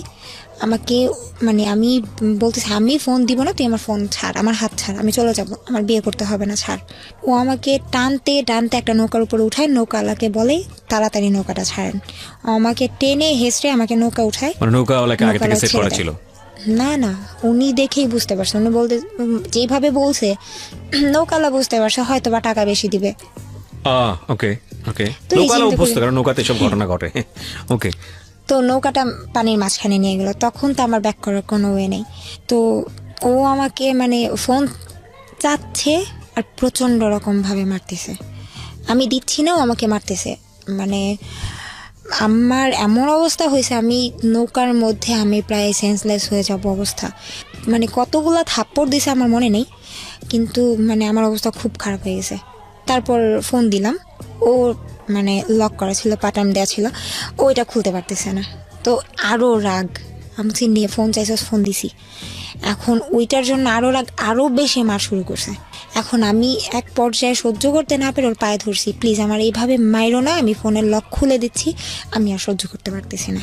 তো পা ধরার পর বলতেছে তুই পা না ধরে তুই ফোন খোল। তারপর আমি মারতেছে আর বলতেছে। তো তারপর আমি মাফ টাফ চাইতেছি, দেখো তুমি আগে মারা বন্ধ করো, আমি দিচ্ছি। তারপর ফোনের লকটা খুলে দিলাম, ও সব কিছু ডিলিট করলো। সব কিছু ডিলিট করার পর ওর আমার ফোনের মধ্যে ওর জিমেল অ্যাড করলো, যেন আমি কি করি না করি সব যেন ও দেখতে পারে। তো যাই হোক আমি জিমেল মানে হচ্ছে গুগল ড্রাইভের লিঙ্কটা করে দেওয়া, তার মানে আপনি ছবিতে যা যা তুলবেন ওর পার্সোনাল ফোনে ড্রাইভে গিয়ে আসবে, সেভ হবে। হ্যাঁ। তারপর বলতো যে তখন সেই দিনও মানে যখন ডিলিট করলো ওর মন শান্তি হলো, তখন ওই অবস্থায় আমাকে আদর টাদর করে চলো চলো চলো থাক আর কোনো দিন মারবো না, মাফ করে দাও বলে আবার সেই কফি শপে নিয়ে গেল। ওইখান থেকে আবার কফি শপে নৌকা থেকে গিয়ে আবার সে অকাম। তারপর ওইখান থেকে আমার তো অবস্থা অনেক খারাপ, আমার ফ্রেন্ডের বাসায় নিয়ে গেল। প্রিয় শ্রোতা, ওর দিকে আঙ্গুল তুলবেন না। আমি জানি যে অনেকেই কমেন্টস করছেন, আজে বাজে কথা বলছেন ওর দিকে। প্লিজ, একজন মানুষের দিকে আঙ্গুল তোলার আগে নিজের দিকে আঙ্গুলটা তোলেন। ও কিন্তু এখানে সেলিব্রিটি হতে আসে নাই, হ্যাঁ, ও আপনাদেরকে সচেতন করার জন্য আসছে। ওর জীবনে তো সব ঘটেছে। এমন হতে পারে যে এর চেয়েও ভয়ানক ঘটনা নিয়ে আপনি হয়তো বা গল্পটা শুনছেন, সুতরাং ওকে জাজমেন্টে যায়েন না, আপনারা নিজেরা সতর্ক হন। এবং এমনও হতে পারে যে যে মেয়েটি আজকে শুনছেন তার ঘটনা হয়তো বা এর চেয়েও ভয়ানক রকমের, যাতে বিপদে না পড়েন সেজন্যই এটা প্রচার করা হচ্ছে। সুতরাং ওর দিকে আঙ্গুল তুলেন না, নিজেরা সতর্ক হন। ওকে ধন্যবাদ দেন যে ওর নিজের জীবনের এত বড় একটা ঝুঁকি নিয়ে হলেও আপনাদেরকে বলে আজকে লাখ লাখ মানুষের সামনে কালার হয়েও আপনাদেরকে সতর্ক করতে এসছে। জি বলুন। বাসায় গেলেন তারপরে? হ্যাঁ, ফ্রেন্ডের বাসায় গেলাম। তো আমার ফ্রেন্ড বলতেছে তোর কি হয়েছে যে ফেস এমন ফুলে আছে, চোখ টোকেরই অবস্থা কেন? পরে হাসতে হাসতে বলতেছে ওরা মারছি। আর আমার বয়ফ্রেন্ড বলতেছে ওরা মারছি। তারপর বললো যে যাক তুমি উল্টাপাল্টা করছো, তুমি রাগ দেখাইছো, এই জন্য মাইর খাইছো, আগে ডিলিট করলে কি হইতো। আমি বলছি তোমার ইচ্ছাই ছিল এটা না, তুমি আমাকে আনবা, এগুলো ডিলিট করবা। তারপর গেল ওইখান থেকে, তারপর আবার বিয়ের ডেট দিল যে এই ডেটে বিয়ে করব, আবারও করলো না। এরকম করতে করতে দিন যাচ্ছে আর ওর রাগ বাড়তেছে, কিছু হলেই গায়ে হাত তুলে। ইয়াবা তখনও নিচ্ছে? তখনও পর্যন্ত নিচ্ছে, আচ্ছা, তখন পর্যন্ত নিচ্ছে। ওকে শুধু ইয়াবাই নিত না অন্য ড্রাগও নিত? না, শুধু ইয়াবা। আপনি দেখতেন ইয়াবা, কিন্তু আপনি তো জানতেন আমি না যে জানি, কিন্তু ও প্রচন্ড পরিমাণে বিয়ার খায়, এখনো পর্যন্ত খায়। Okay fine. বিয়ার মানে কি শুধু নর্মাল বিয়ার না অ্যালকোহলিক বিয়ার? অ্যালকোহলিক। অ্যালকোহলিক বিয়ার, তার মানে সে ড্রিঙ্কসও করে। প্রিয় শ্রোতা, 04904 জি, যেখানে ছিলাম। তারপর আমি গায়ে হাত তোলার বিষয় নিয়ে কথা গায়ে হাত তোলা শুরু করলো। তারপর হঠাৎ করে মানে এরকম বিয়ের ডেট পিছাচ্ছে। এর মধ্যে আমি একটা জিনিস বাদ রেখে আসছিলাম। আমি যখন দেশের বাইরে ছিলাম, ও আমার সাথে চ্যালেঞ্জ করছিল আর ওর একটা ফ্রেন্ডকে নিয়ে, যে তুই যদি ওকে মানে কনভিন্স করতে পারোস তাহলে তুই যা চাবি তাই পাবি। কাকে কনভিন্স করতে পারি ওর বুঝিনি। একটা ফ্রেন্ড, ওর এই ফ্রেন্ডটা অনেক সুন্দর। ওর একটা ফ্রেন্ডকে কনভিন্স কিসের নিয়ে কনভিন্স? রিলেশনে জড়াতে পারি যদি যদি মানে একটা ও আমি নাকি বিষয়টা বুঝিনি, মানে কে কাকে চ্যালেঞ্জ করেছে? যে তুই আমার এই ফ্রেন্ডকে পটায় দেখা, আচ্ছা যদি পড়াতে পারিস তাহলে যা চাবি তাই পাবি। আমি বলছি আমি কিছু চাই না, তুই আমাকে বিয়ে করবি। বলছে হ্যাঁ করবো। ওকে। তো ওই ছেলেকে আমি এক পর্যায়ে একেবারে স্বাভাবিক, একটা ছেলে যত ভালোই থাক, একটা মেয়ে যদি ইমোশনাল হয়ে বা ওর সাথে যদি কন্টিনিউ কথা বলে, ছেলেটা তার প্রতি উইক এরকম করার হওয়াটাই স্বাভাবিক। ইচ্ছা কেন? জানি না, ও কারণ ওর এই ফ্রেন্ডটা নাকি অনেক মানে মুড দেখায়, কথা মানে কোনো মেয়ের সাথে কথা বলে না। তারপর আমি বলছি কোনো মেয়ের সাথে কথা বলে না, আচ্ছা ঠিক আছে। এটা আপনাকে বলেছে? আপনারা এই বিষয়গুলো একটু খেয়াল করবেন প্রিয় শ্রোতা, কারণ উদ্দেশ্যটা কি সেটা কিন্তু আমরা এখন পর্যন্ত জানি না। সামনের দিকে গেলে বিষয়টা আমরা ক্লিয়ার হব। ওকে, এবং এই উদ্দেশ্যটা হয়তো বা অন্য কোনো কিছু হতে পারে, যেটা ওকে বলেছে সেটা নাও হতে পারে। একটু সামনের দিকে গেলে হয়তো বা সেটা পরিষ্কার হবে। আচ্ছা, তো আপনি কি করেছিলেন সে কথা শোনার পরে? ওই তারপর ফ্রেন্ডের ওই সঙ্গে ছেলের সাথে কথা বলা শুরু করি। কথা বললে তো একটা ছেলে পড়ে যাবে, বিষয়টা এরকম না। একটা না মানে কথা বলতে থাকি, ছেলে আমাকে জিজ্ঞেস করে তুমি রিলেশন আছে? আমি বলছি না, আমার কোনো রিলেশন নাই, আমি একা একা থাকি।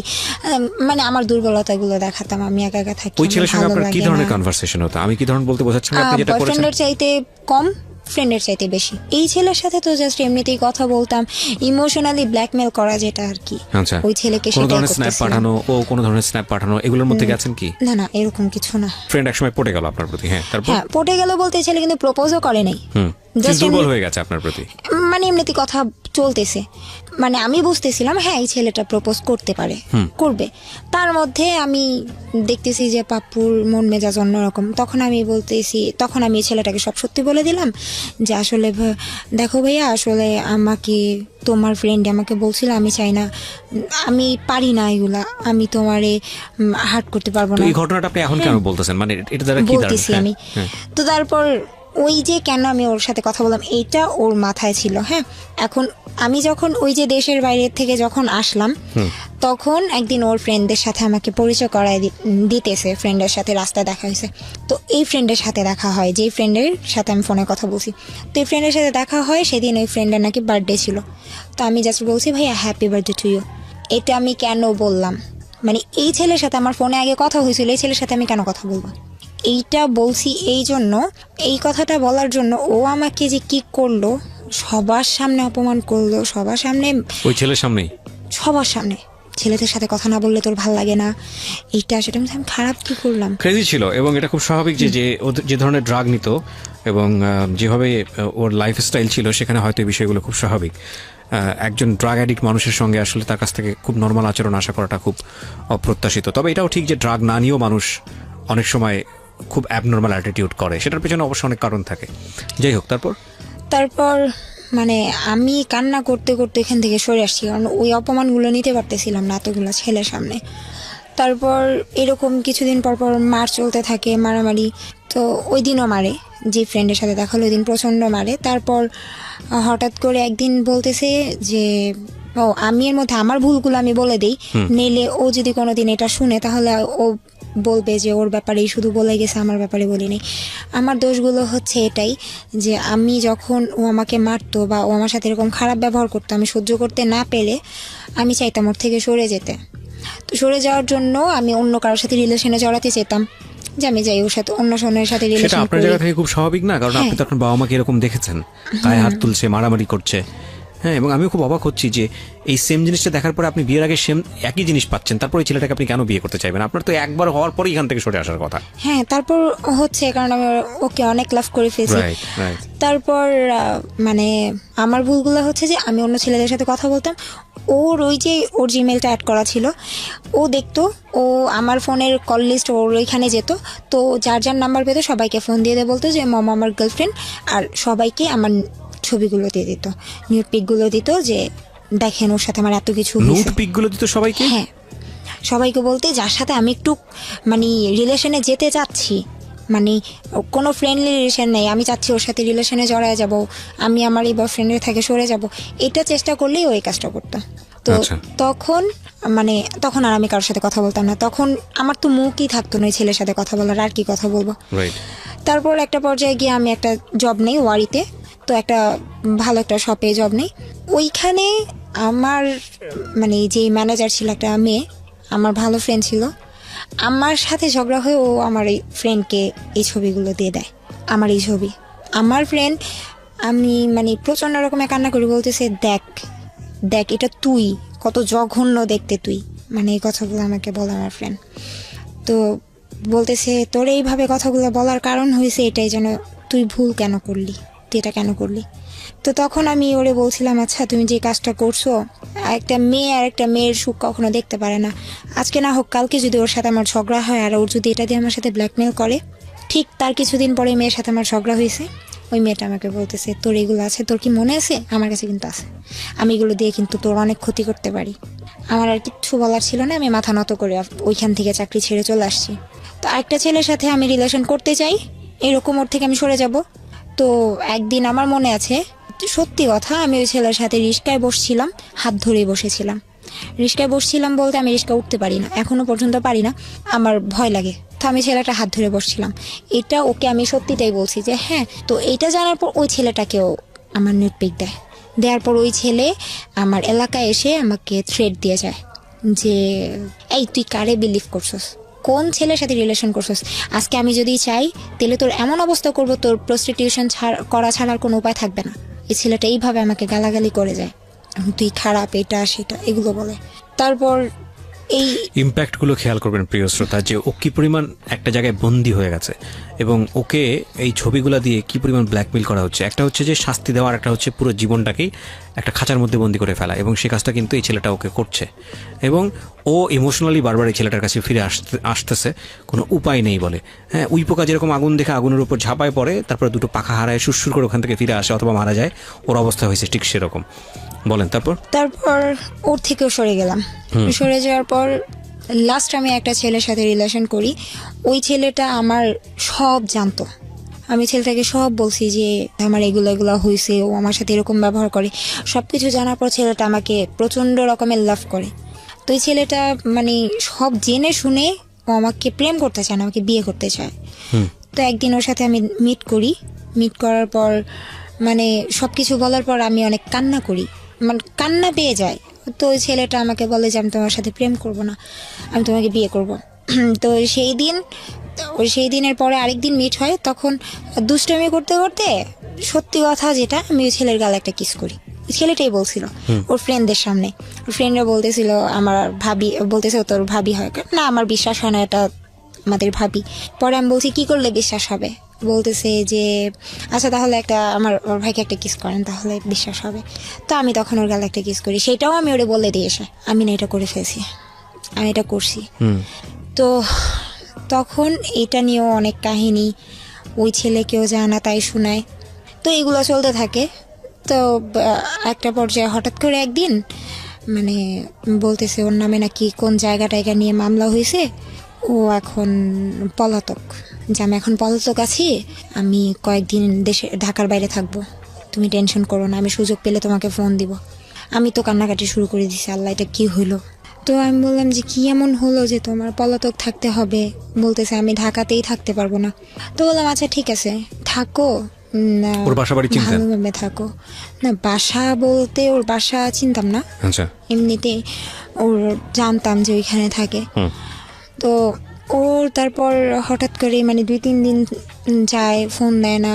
তারপর 2-3 দিন পর একদিন ফোন দিয়ে বলে যে মানে অনেক নীরব একটা বন্ধ একটা জায়গায় বসে বলে, দেখো আমাকে আটকে রাখছে এখানে, এমন একটা অবস্থা, মানে পলাতক থাকতে হচ্ছে, আমাকে পুলিশ পাইলে নিয়ে যাবে।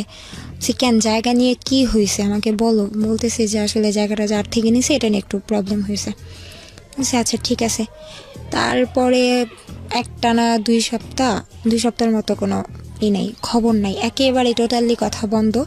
হঠাৎ একদিন এই কথা বন্ধের এই মাঝখানে হঠাৎ একদিন আমি খাওয়া দাওয়া করতেছি, মানে কেন জানি আমার খাবার নামতেছে না গলা দিয়ে, খেতেই পারতেছি না, এত খারাপ লাগতেছে, মানে বুঝাইতে পারবো না, কেমন যেন লাগতেছে। তো ওর ফোন দিতেছি, ফোন কোনোভাবেই পাচ্ছি না। তারপর আমি ওর ফ্রেন্ডের দোকান চিনতাম এলিফ্যান্ট রোডে, তো আমি ওর ফ্রেন্ডকে ফোন দিয়ে বললাম তার কিছুদিন পরে, মানে 2 সপ্তাহ যখন শেষ, বললাম যে আসলে আমি তোমার সাথে একটু দেখা করতে চাই। পরে বলতেছে আচ্ছা ঠিক আছে আসো। আমি ওর দোকানে গেলাম, বললাম যে তুমি একটু ওরে ফোন দিয়ে আসতে বলো, আমি আসছি, তুমি বইলো না। পরে বলতেছে আসতে বললে এখন তো পারবো না, আমার দোকান বন্ধ হলে তারপর আসতে বলবো, তুমি বসো। তো দোকান বন্ধ হতে তখনও 4-5 ঘন্টা বাকি, আমি একটানা 4-5 ঘন্টা বসে আছি ওইখানে। পাশে আবার ওর আরেক ফ্রেন্ডের দোকান ছিল, তো ও পাপ্পুকে ফোন দিয়ে বলতেছে যে তুই মানে ওই ফ্রেন্ডের দোকানে আয়। কোথায় দোকানগুলো? আমি আসতেছি এলিফ্যান্ট রোডে। কিসের দোকান? কম্পিউটারের। আচ্ছা, আলটিমেটলি হচ্ছে ওদের ফ্রেন্ডদের হচ্ছে কম্পিউটারের দোকান। কম্পিউটারের দোকান ছিল। তো এখানে বসে আছি, এখন ও বলতেছে যে অনেক দিন যাবত কথা হয় না। এখন ও বলতেছে যে পাপু একটু তুই আয়, দোকানে আয়, তোর সাথে দরকার আছে। তো অন্য একটা ফ্রেন্ডের দোকানে ও আসছে শুনলাম। তো এখন আমি এই ফ্রেন্ড যার কাছে আমি আসলাম, আমি তারে বলতেছি যে ও আসছে, বলতেছে চলো তুমি। তো আমাকে নিয়ে গেল। আমি মানে এতদিন যাবত যে কথা হচ্ছে না বা ঝগড়া হয়েছে, আমি সব কিছু ভুলে গিয়ে আমি দৌড় দিয়ে ওর সামনে যে বলতেছি তুমি আসছো। পরে আসছো বলে 2টা হাত আমি ধরছি। হাতটা ধরার পর আমি মানে দেখি যে ও 2 হাত ভর্তি মেহেদি দেয়া। তো তখন আমি মানে কেন জানি নিজের মন থেকে হঠাৎ করে মুখ দিয়ে বলে ফেলছি তুমি বিয়ে করছো। বলতে চাই নাই, কেন যেন বের হয়ে গেছে মুখ থেকে। অন্য কথাও তো বলতে পারতাম, বা বিয়ে ছাড়া কি মানুষ মেহেদি দেয় না, দিতেই পারে। আমার মুখ থেকে ওইটাই বেরিয়েছে। বলতেছে আরে বোকা, আমি তো আমার কাজিনদের বাসায় ছিলাম, আর কাজিনরা সবাই মেহেদি টেহেদি দিছে, এতদিন পর গেছি, আমাকেও জোর করে দিয়ে দিছে। আচ্ছা ভালো কথা দিছে। বলতেছে দেখো মেহেদি দিছি, তোমার নাম লেখা আছে হাতে। দেখলাম হ্যাঁ সত্যি আমার নাম দেয়াই আছে। তারপর অনেক খুশি হইলাম যে যাক, শেষ পর্যন্ত মিল টিল হলো। হঠাৎ করে একদিন মানে ওর সাথে দেখা হয়েছে টিএসিতে। দেখে ওর হাতে একটা আংটি পরানো ছিল। বলছি তুমি তো আংটি পরো না, গোল্ডের, তাও আবার কিসের এটা? পরে বলতেছে না দুলাভাইয়ের আংটি, এটা আমি একটু পরে আসছি, মানে আমার মা তো সব স্বর্ণের জিনিসগুলো নামেছে, তো এটা একটু দেখলাম, দেখার পর আমি পড়ছি। আচ্ছা ঠিক আছে, সব কিছুই ঠিক আছে, কিন্তু আমার মন বলতেছিল ও বিয়ে করে ফেলছে। তারপর ও আমাকে বলে না। তো হঠাৎ করেই ও টিএসসিতে আমরা বসার পর আমি কেন যেন বলছি দেখো তো কয়টা বাজে। ওর ফোনটা বের করে জাস্ট ওই লক বাটনে চাপ দিছে দেখার জন্য কয়টা বাজে। আমি না কি দেখলাম, আমার মনে হলো যে ওর ফোনের মধ্যে ওয়ালপেপারে ছবি দেওয়া, সেটা হচ্ছে বিয়ের ছবি। দেখার পর মানে আমি ফোনটা একটু দেখি, ও দিবে না। আমি তো অনেক জোরাজোরি করে ফোনটা হাতে নিলাম, নেওয়ার পরে দেখতেছি যে ওর বিয়ের ছবি। তারপর ফোনটা ছবি বলতে ও বিয়ে করছে। হ্যাঁ, সেটা কি ছবিতে কি ছিল? ও আর ওর ওয়াইফ। ওর ওয়াইফের ছবি, মানে একদম বিয়ের সাজগোজ সহ। ওকে, আমরা একটা বিরতি নেব প্রিয় শ্রোতা। যা হবার সেটা তো হলোই না, এবং এটা আপনারা হয়তো বা গেসই করেছিলেন যে ঠিক আছে, এখন পর্যন্ত তো যেটাই ভেবেছিলাম সেটাই হবে, মেয়েটার কপালে তো এটাই আছে। কিন্তু আসলে কি তাই? ভাবনার সাথে জীবনের যে ঘটনাগুলো ঘটে সেটার আসলে মিল খুব কমই থাকে। ছোট্ট একটা বিরতির পর রাত একটায় যখন ফিরবো তখন বুঝবেন যে ভাবনাটা আসলে কোথায় গিয়ে দাঁড়িয়েছে। আমরা শুনছি সিক্রেটস। এটা কতদিন আগের ঘটনা এই বিয়ের ছবিটা দেখা? 9 মাস। প্রায় 9 মাস। ওকে, তারপর আমি ওর বিয়ের ছবি দেখলাম। দেখার পর মানে ওই মুহূর্তে কি করতেছিলেন আপনি? ওই মুহূর্তে তো আমি দাঁড়ায় ছিলাম। হঠাৎ করে দেখার পর মানে আমার অবস্থা এমন হয়েছে যে কথা বলার মতো ভাষা ছিল না, আমি সেন্সলেস হয়ে গেছি।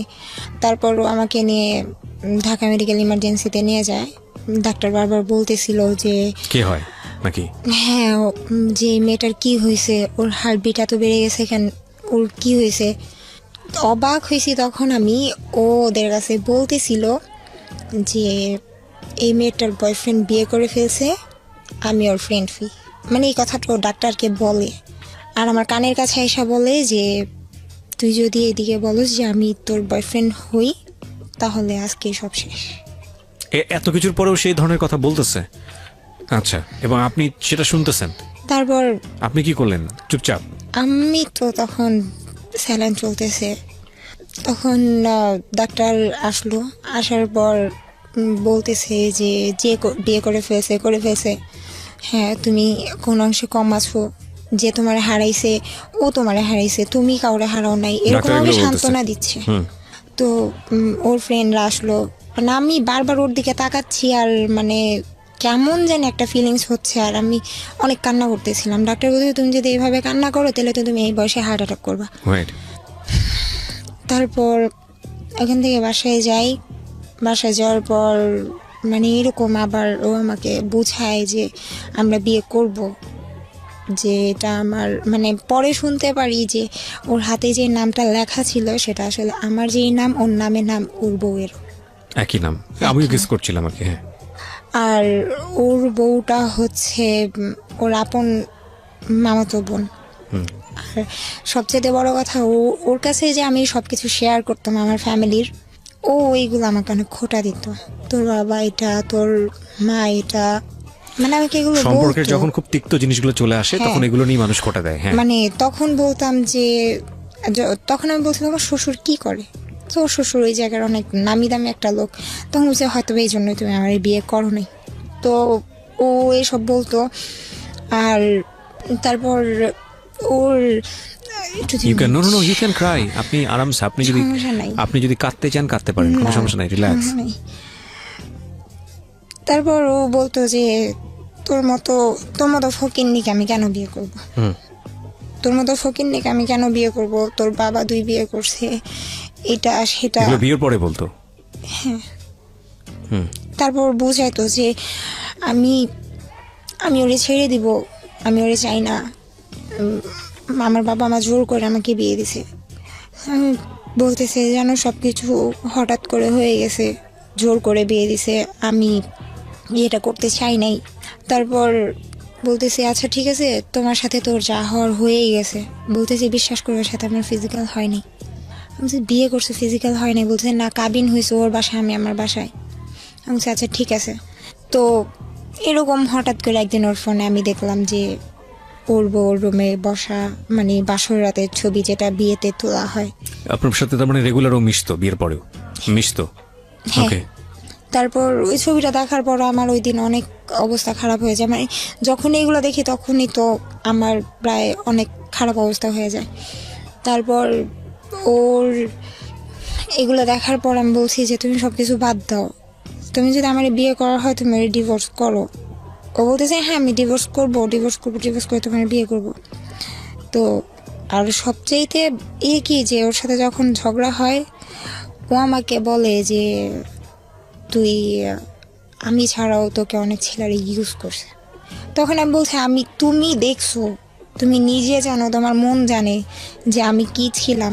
যেই ছেলেটা কন্টিনিউয়াসলি এসব কাজ করতো এবং আপনাকে সে গল্পটা বলতো, সেই ছেলের মুখ দিয়ে ধরনের কথা বেরোতো কিভাবে, এবং আপনি সেগুলো আবার ডিফাইন করতে চাইতেন কিভাবে? মানে আপনি সেগুলো ডিফাইন করতেন কেন? তারপরেও আপনি ওর কাছে জায়গা চাইতেন যে বিয়ের পরেও যদি একটু জায়গা হয় বা এরকম সম্পর্কটা যদি স্বাভাবিক থাকে। মানে আপনার টার্গেটটা কি ছিল বলেন তো, ফ্র্যাঙ্কলি বলেন। মানে আপনি নিজেকে ছোট মনে করেন না, এটা হয়, ইমোশনালি হয় এরকম। বলেছি যে যাই হোক, আমি ওরে বলছি যে দেখো আমি আমার সংসারে কখনো সুখ দেখি নাই, আমি চাই যে আমার একটা সংসার হোক, আমি ভালো থাকি, আমার বাবা মা যেটা করছে সেটা যেন আমার সাথে না হয়। ওরে আমি অনেক রিকোয়েস্ট করছি, দেখো আমি ছোটবেলা থেকে বাবা যতটুকু সুখ দেখ সেটা বড়। আচ্ছা মামা, আমি আপনাকে থামাচ্ছি। আপনি কি বলতে পারেন ওকে আমি জানি, কিন্তু 9 মাসের ঘটনাটা আমি আনতে চাই। যে 9 মাসের বিয়ের পরেও আপনি ওর সাথে একটা সম্পর্ক মেনটেন করেছেন, রাইট? হ্যাঁ। আচ্ছা, তো এই সম্পর্কটা মেনটেন করেছেন, ও আপনাকে কি কথা দিয়ে সম্পর্কটা মেনটেন করেছে যে বিয়ে করবে আপনাকে? বিয়ে করবে। বিয়ে করার সিস্টেমটা কি হবে? ওর ওয়াইফকে ডিভোর্স দিবে? হ্যাঁ। আচ্ছা, এই ছেলেটা করে কি আসলে, পেশায় কি করে? কিছু করে না। কিছু করে না। আপনি এটা জানতে পেরেছেন। আমাকে কয়েকটা জিনিস বলেন। আপনি অনেক বিবেকবান মানুষ, আমি বিশ্বাস করি। 22-23 বছর বয়স আপনার। একটা হচ্ছে ছেলেটা কিছু করে না, 2 হচ্ছে এই ছেলেটা ড্রাগ নেয়, 3 হচ্ছে এই ছেলেটা এই অনেকগুলো মেয়ের সাথে এর ধরনের সম্পর্ক ছিল, 4 হচ্ছে আপনি তাকে যতটুকু কাছে থেকে মিশে দেখেছেন সে যতটা ফিজিক্যালি আপনার সাথে ইনভলভ ততটা মেন্টালি ইনভলভ না, আপনার সাথে কথাবার্তা বলে আমার কাছে যেটা মনে হচ্ছে। 5 হচ্ছে সর্বশেষ পেরেক যেটা, সেটা হচ্ছে একটা মেয়েকে সে আপনাকে না জানিয়ে বিয়ে করেছে এবং মিথ্যা কথা বলেছে, মামলার কথাটা মিথ্যা ছিল, রাইট? ওকে, এত কিছুর পরেও আপনি তাকে জায়গা দিচ্ছেন কেন আপনার কাছে? এই প্রশ্নের উত্তরটা শুধু আপনি আমাকে দেন, যা মনে আসে। মানে আমি আপনাকে দোষ দিচ্ছি না, মন থেকে যেটা আসবে সেটাই বলেন। লাভ করি তাই। এক্স্যাক্টলি, লাভ করেন তাই ঠিক এটা না, এটা লাভ না, এটা আমি বলি ইমোশন, ব্লাইন্ড ইমোশন। লাভ করেও মানুষ যুগের পর যুগ সেই মানুষটার কাছ থেকে দূরে থাকতে পারে, এটাও লাভ, কিন্তু এটা একটা ইমোশন এবং এটা খুব মারাত্মক রকমের ভুল একটা ইমোশন। আমরা যখন এই ইমোশনের মধ্যে থাকি আমরা বুঝি না যেটা ভুল, এটাই হচ্ছে সবচেয়ে বড় কথা। এবং এটা মেয়েদের সাইড থেকে খুব বেশি হয়। আমি আজকে ফ্র্যাঙ্কলি কথাটা বলতে পারি, কারণ তারা খুব বেশি আবেগপ্রবণ হয়। এবং একটা কথা আছে না যে আমার এক বন্ধু বলেছিল এক সময় যে একটা মেয়েকে যদি তুমি খুব সুন্দর করে যদি ডিরেক্টলি প্রপোজ করো, I want to make something special time with you, মেয়েটা হয়তো তোমার গালে ঠাস করে একটা চড় লাগিয়ে দেবে। কিন্তু তুমি যদি খুব সুন্দর করে 5টা কবিতা নিয়ে গিয়ে তাকে যদি লিখিয়ে বলো যে আমি আসলে এই ধরনের একটা সময় চাচ্ছি তোমার কাছ থেকে, সে তোমাকে সময়টা দিবে, because naturally they are like this. So ওই জায়গাটা থেকে একটা মেয়ের হয়তো ভুল করাটা স্বাভাবিক, কিন্তু ভুলের তো একটা লেভেল থাকে। আমরা মমর দিকে আঙ্গুল তুলতে যাই না, এরকম ভুল হয়, অনেক মানুষেরই হয়। আপনি এখনো কি তাকে লাভ করেন? মানে তাকে নিয়ে আপনি এখনো ঘর বাঁধার স্বপ্ন দেখেন? মানে এত কিছুর পরে, বিয়ের আগে আপনার গায়ে হাত তোলা, আপনাকে বাদ দিয়ে আরেকটা মেয়েকে বিয়ে করা, এত খোটা দেওয়া, এত কিছু করা, তারপরেও আপনি ওকে নিয়ে সংসার করার চিন্তা করছেন এবং সেটা আপনার জীবনের একটা পূর্ব অভিজ্ঞতা আছে আপনার বাবা মাকে নিয়ে, তারপরেও মানে এতটা বেশি ইমোশনাল কি আসলে হওয়া উচিত? কি পেয়েছেন জীবনে, কি পেলেন এটা করে আসলে? ওর ওয়াইফ জানে আপনাদের সম্পর্ক? সবাই জানে। ওর wife ও আমি জানে? বোনকেও একদিন আমাদের ছবি মানে আপনি না পাঠিয়েছেন? পেরে হ্যাঁ। না পেরে যে আপু ওর বিয়ের আগে যে আপু দেখো তুমি তো একটা মেয়ে মানুষ, তুমি বুঝো ওর ছাড়া আমার পক্ষে সম্ভব না। ওর বোন আমাকে বলছে যে তুমি যদি ভালো মেয়ে হতে তুমি কোনোদিন এটা করতে না, আমার ভাইয়ের সাথে তোমার সবাই বিয়ে মেয়েদেরকেই সম্ভব না। দোষটা দেয়, সবাই মেয়েদেরকেই দোষটা দেয়। এটা তো আসলে আমাদের সমাজের একটা নিয়ম হয়ে গেছে। মনে করে সবাই যে একটা মেয়ে যদি না চায় তাহলে এটা সম্ভব না। হ্যাঁ, হয়তো কথাটা সত্য, কিন্তু দ্বিপাক্ষিকভাবেই জিনিসটা আসলে অপরাধী হওয়ার মতো বিষয়। হ্যাঁ, তোর ওয়াইফ জানে বিষয়টা? বিয়ের আগে জেনেছে না বিয়ের পরে জেনেছে? বিয়ের আগে থেকে সবাই জানতো, ওর ওয়াইফও জানতো বিয়ের আগে থেকে বিষয়টা? সবাই জানতো। তারপর ওকে বিয়ে করেছে? তো ওর মানে বিয়ে হয়ে যাওয়ার পর আমি বলতেছি দেখো ওর বাবার তো সব আছে, আমি ওরে বুঝেছি ওর বাবার সব আছে, ওর চাইলে ওর এখন উঠে আনো নাই, ওর বাবা চাইলেই ওকে অনেক ভালো একটা জায়গায় বিয়ে দিতে পারবে, বা ও ডাক্তার হবে, ওর অনেক ইচ্ছা, ওর স্বপ্ন, তো তুমি ওর ডাক্তার হতে দাও, চল আমরা বিয়ে করে ফেলি। আমার বাবার তো কিছু নাই, আমার তো কিছু নাই, আমি তো শুধু তোমার চাইছি, কারণ আমি আমার ফ্যামিলি থেকে সুখ চাইনি। আর তোমার ওর হ্যাঁ ও কি ও বলে? অনেক বড় লোক, ও ও কি ঠিক বলে? আছে। ও বলে হ্যাঁ তোমার আমি পাগলের মতো লাভ করি, এটা সেটা। আমি দেশে আসার পরও স্যাভলন খাইছি, তাও সেটা ওর ভিডিও কলে ওর সামনে, ও বলে আমার সামনে খা। না ঠিক আছে, আপনি যা করেছেন ওর সাথে ভিডিও কলিং করেছেন আপনি, এগুলা বুঝতে পারছি, কিন্তু তো- ও কি আপনাকে বিয়ে করবে এরকম কোনো কথা দিয়েছে? দিচ্ছেই তো। দিচ্ছে। আপনি কি চান ওকে বিয়ে করতে? না, আমি যেখানে আমার কাজিন, আমার ছোট বোন, আপন ছোট বোন, ওর কাছে পর্যন্ত আমার এই ছবিগুলো গেছে। মানে এখন সবার কাছে ছবি টবি যাওয়া শেষ? শেষ। এখন আমি, আমার ছোট বোন আমার সাথে কথা বলে না, আমার কাজিন আমার সাথে কথা বলে না। ইভেন একদিন ও আমার আব্বুকে ফোন দিয়ে, মানে ওর সাথে আমি বেরোইছি, ও আমার আব্বুকে ফোন দিয়ে বলে মেয়ে কোথায় যায় কোনো খবর রাখেন, আপনার মেয়ে খারাপ, এটা সেটা, আপনার মেয়ে ছেলেদের সাথে এগুলো করছে, আপনার মেয়ের ছবি দেখবেন। ছি ছি ছি। আমার আব্বুকে বলে যে আপনার মেয়ের নিউড পিক দেখবেন আপনি, আমাকে মানে বলে যে তোরে আমি পর্ন স্টার বানাবো, আমাকে এগুলো বলে ও। কি কি আছে ওর কাছে? সব কিছু। কি পরিমাণে আছে? এখন আর ব্ল্যাকমেল করে না এগুলো দিয়ে, কিন্তু আছে, এগুলো ওর কাছে আছে। আপনি কোনো অ্যাকশন নেননি কেন? ওর কোনো ক্ষতি হোক আমি এটা চাই না, আমি এখনো চাই না ওর কোনো ক্ষতি হোক। ওর- আর এই জন্য বলতেছি যদি পারেন প্লিজ ওর নামটা যেন না উচ্চারণ হয়, ওর নামটা যেন না আসে, তাহলে তো ওর ফ্যামিলির কেউ এটা শুনলে বুঝে যাবে, কারণ ওর ফুল ফ্যামিলি স্টোরিটা জানে। ওর ফুল ফ্যামিলি জানে স্টোরিটা। ফ্যামিলি দিক থেকে কোনো ধরনের কোনো অ্যাকশন নেওয়া হয়নি? ওর ফ্যামিলি কোনো অ্যাকশন নেয়নি? ওই যে শুধুমাত্র আমার ফ্যামিলির ব্যাকগ্রাউন্ড ভালো না, এই জন্য। আপনার ফ্যামিলির ব্যাকগ্রাউন্ড ভালো না সেটা তো অন্য হিসাব, কিন্তু ও যে এটা করতেছে এটা তো ক্রাইম, অনেক বড় ধরনের অপরাধ। সেটার না, জন্য এখন ফ্যামিলি আমার কি সাথে করেছে? কথা বলে এটা ওর ফ্যামিলি জানে না। এখন তো অন্য হিসাব। আপনার সঙ্গে যেটা করে আপনাকে যে ব্ল্যাকমেলটা করেছে, বা যেসব ডকুমেন্টস নিয়ে আপনাদের নুট ছবি ভিডিওসগুলো নিয়ে যে ব্ল্যাকমেলটা আপনাকে করে, এটা তো ভয়ানক রকমের অপরাধ। এটা যদি ওর ফ্যামিলি জেনে থাকে, সেটার ব্যাপারে ওর ফ্যামিলি কোনো স্টেপ নিয়েছে? না, কোনো স্টেপ নেয়নি। আমাকে দোষ দিচ্ছে। আপনি কি স্টেপ নিয়েছেন? লিগালি আপনি কি স্টেপ নিয়েছেন? কিছু না। কখনো থানা পুলিশ করেছেন? না, করতেও চাই না। আমি কিছুদিন আগেও ও বলতেছে যে ও কুমিল্লা, মানে ওর ফ্যামিলি নাকি ওরে নিয়ে কুমিল্লা গেছে। ও বলতেছে আমি একা একা আসছি, এদিকে এই অবস্থা। আমি তার কিছুদিন পরে ওর বউয়ের আইডিতে দেখি ও আর ওর বউ একসাথে হাত ধরে হাঁটতেছে, এই ছবিগুলো পোস্ট করছে। তো বুঝতেই তো পারছেন, তারপর আপনি ওর পিছনে কেন লেগে থাকেন? আমি তো ওর বিয়ের পরে আসি নাই, আমি ওর বিয়ের আগে আসছি, সো আমি ওর ছাড়তে পারবো না। আপনাকে আমাদের কিছু বলার নাই, কারণ আপনি নিজের জায়গা থেকে সমস্ত রকমভাবে সারেন্ডার করে আছেন। তবে এটা একটা সিচুয়েশন, প্রিয় শ্রোতা, এসা সিচুয়েশন, এটা হতে পারে।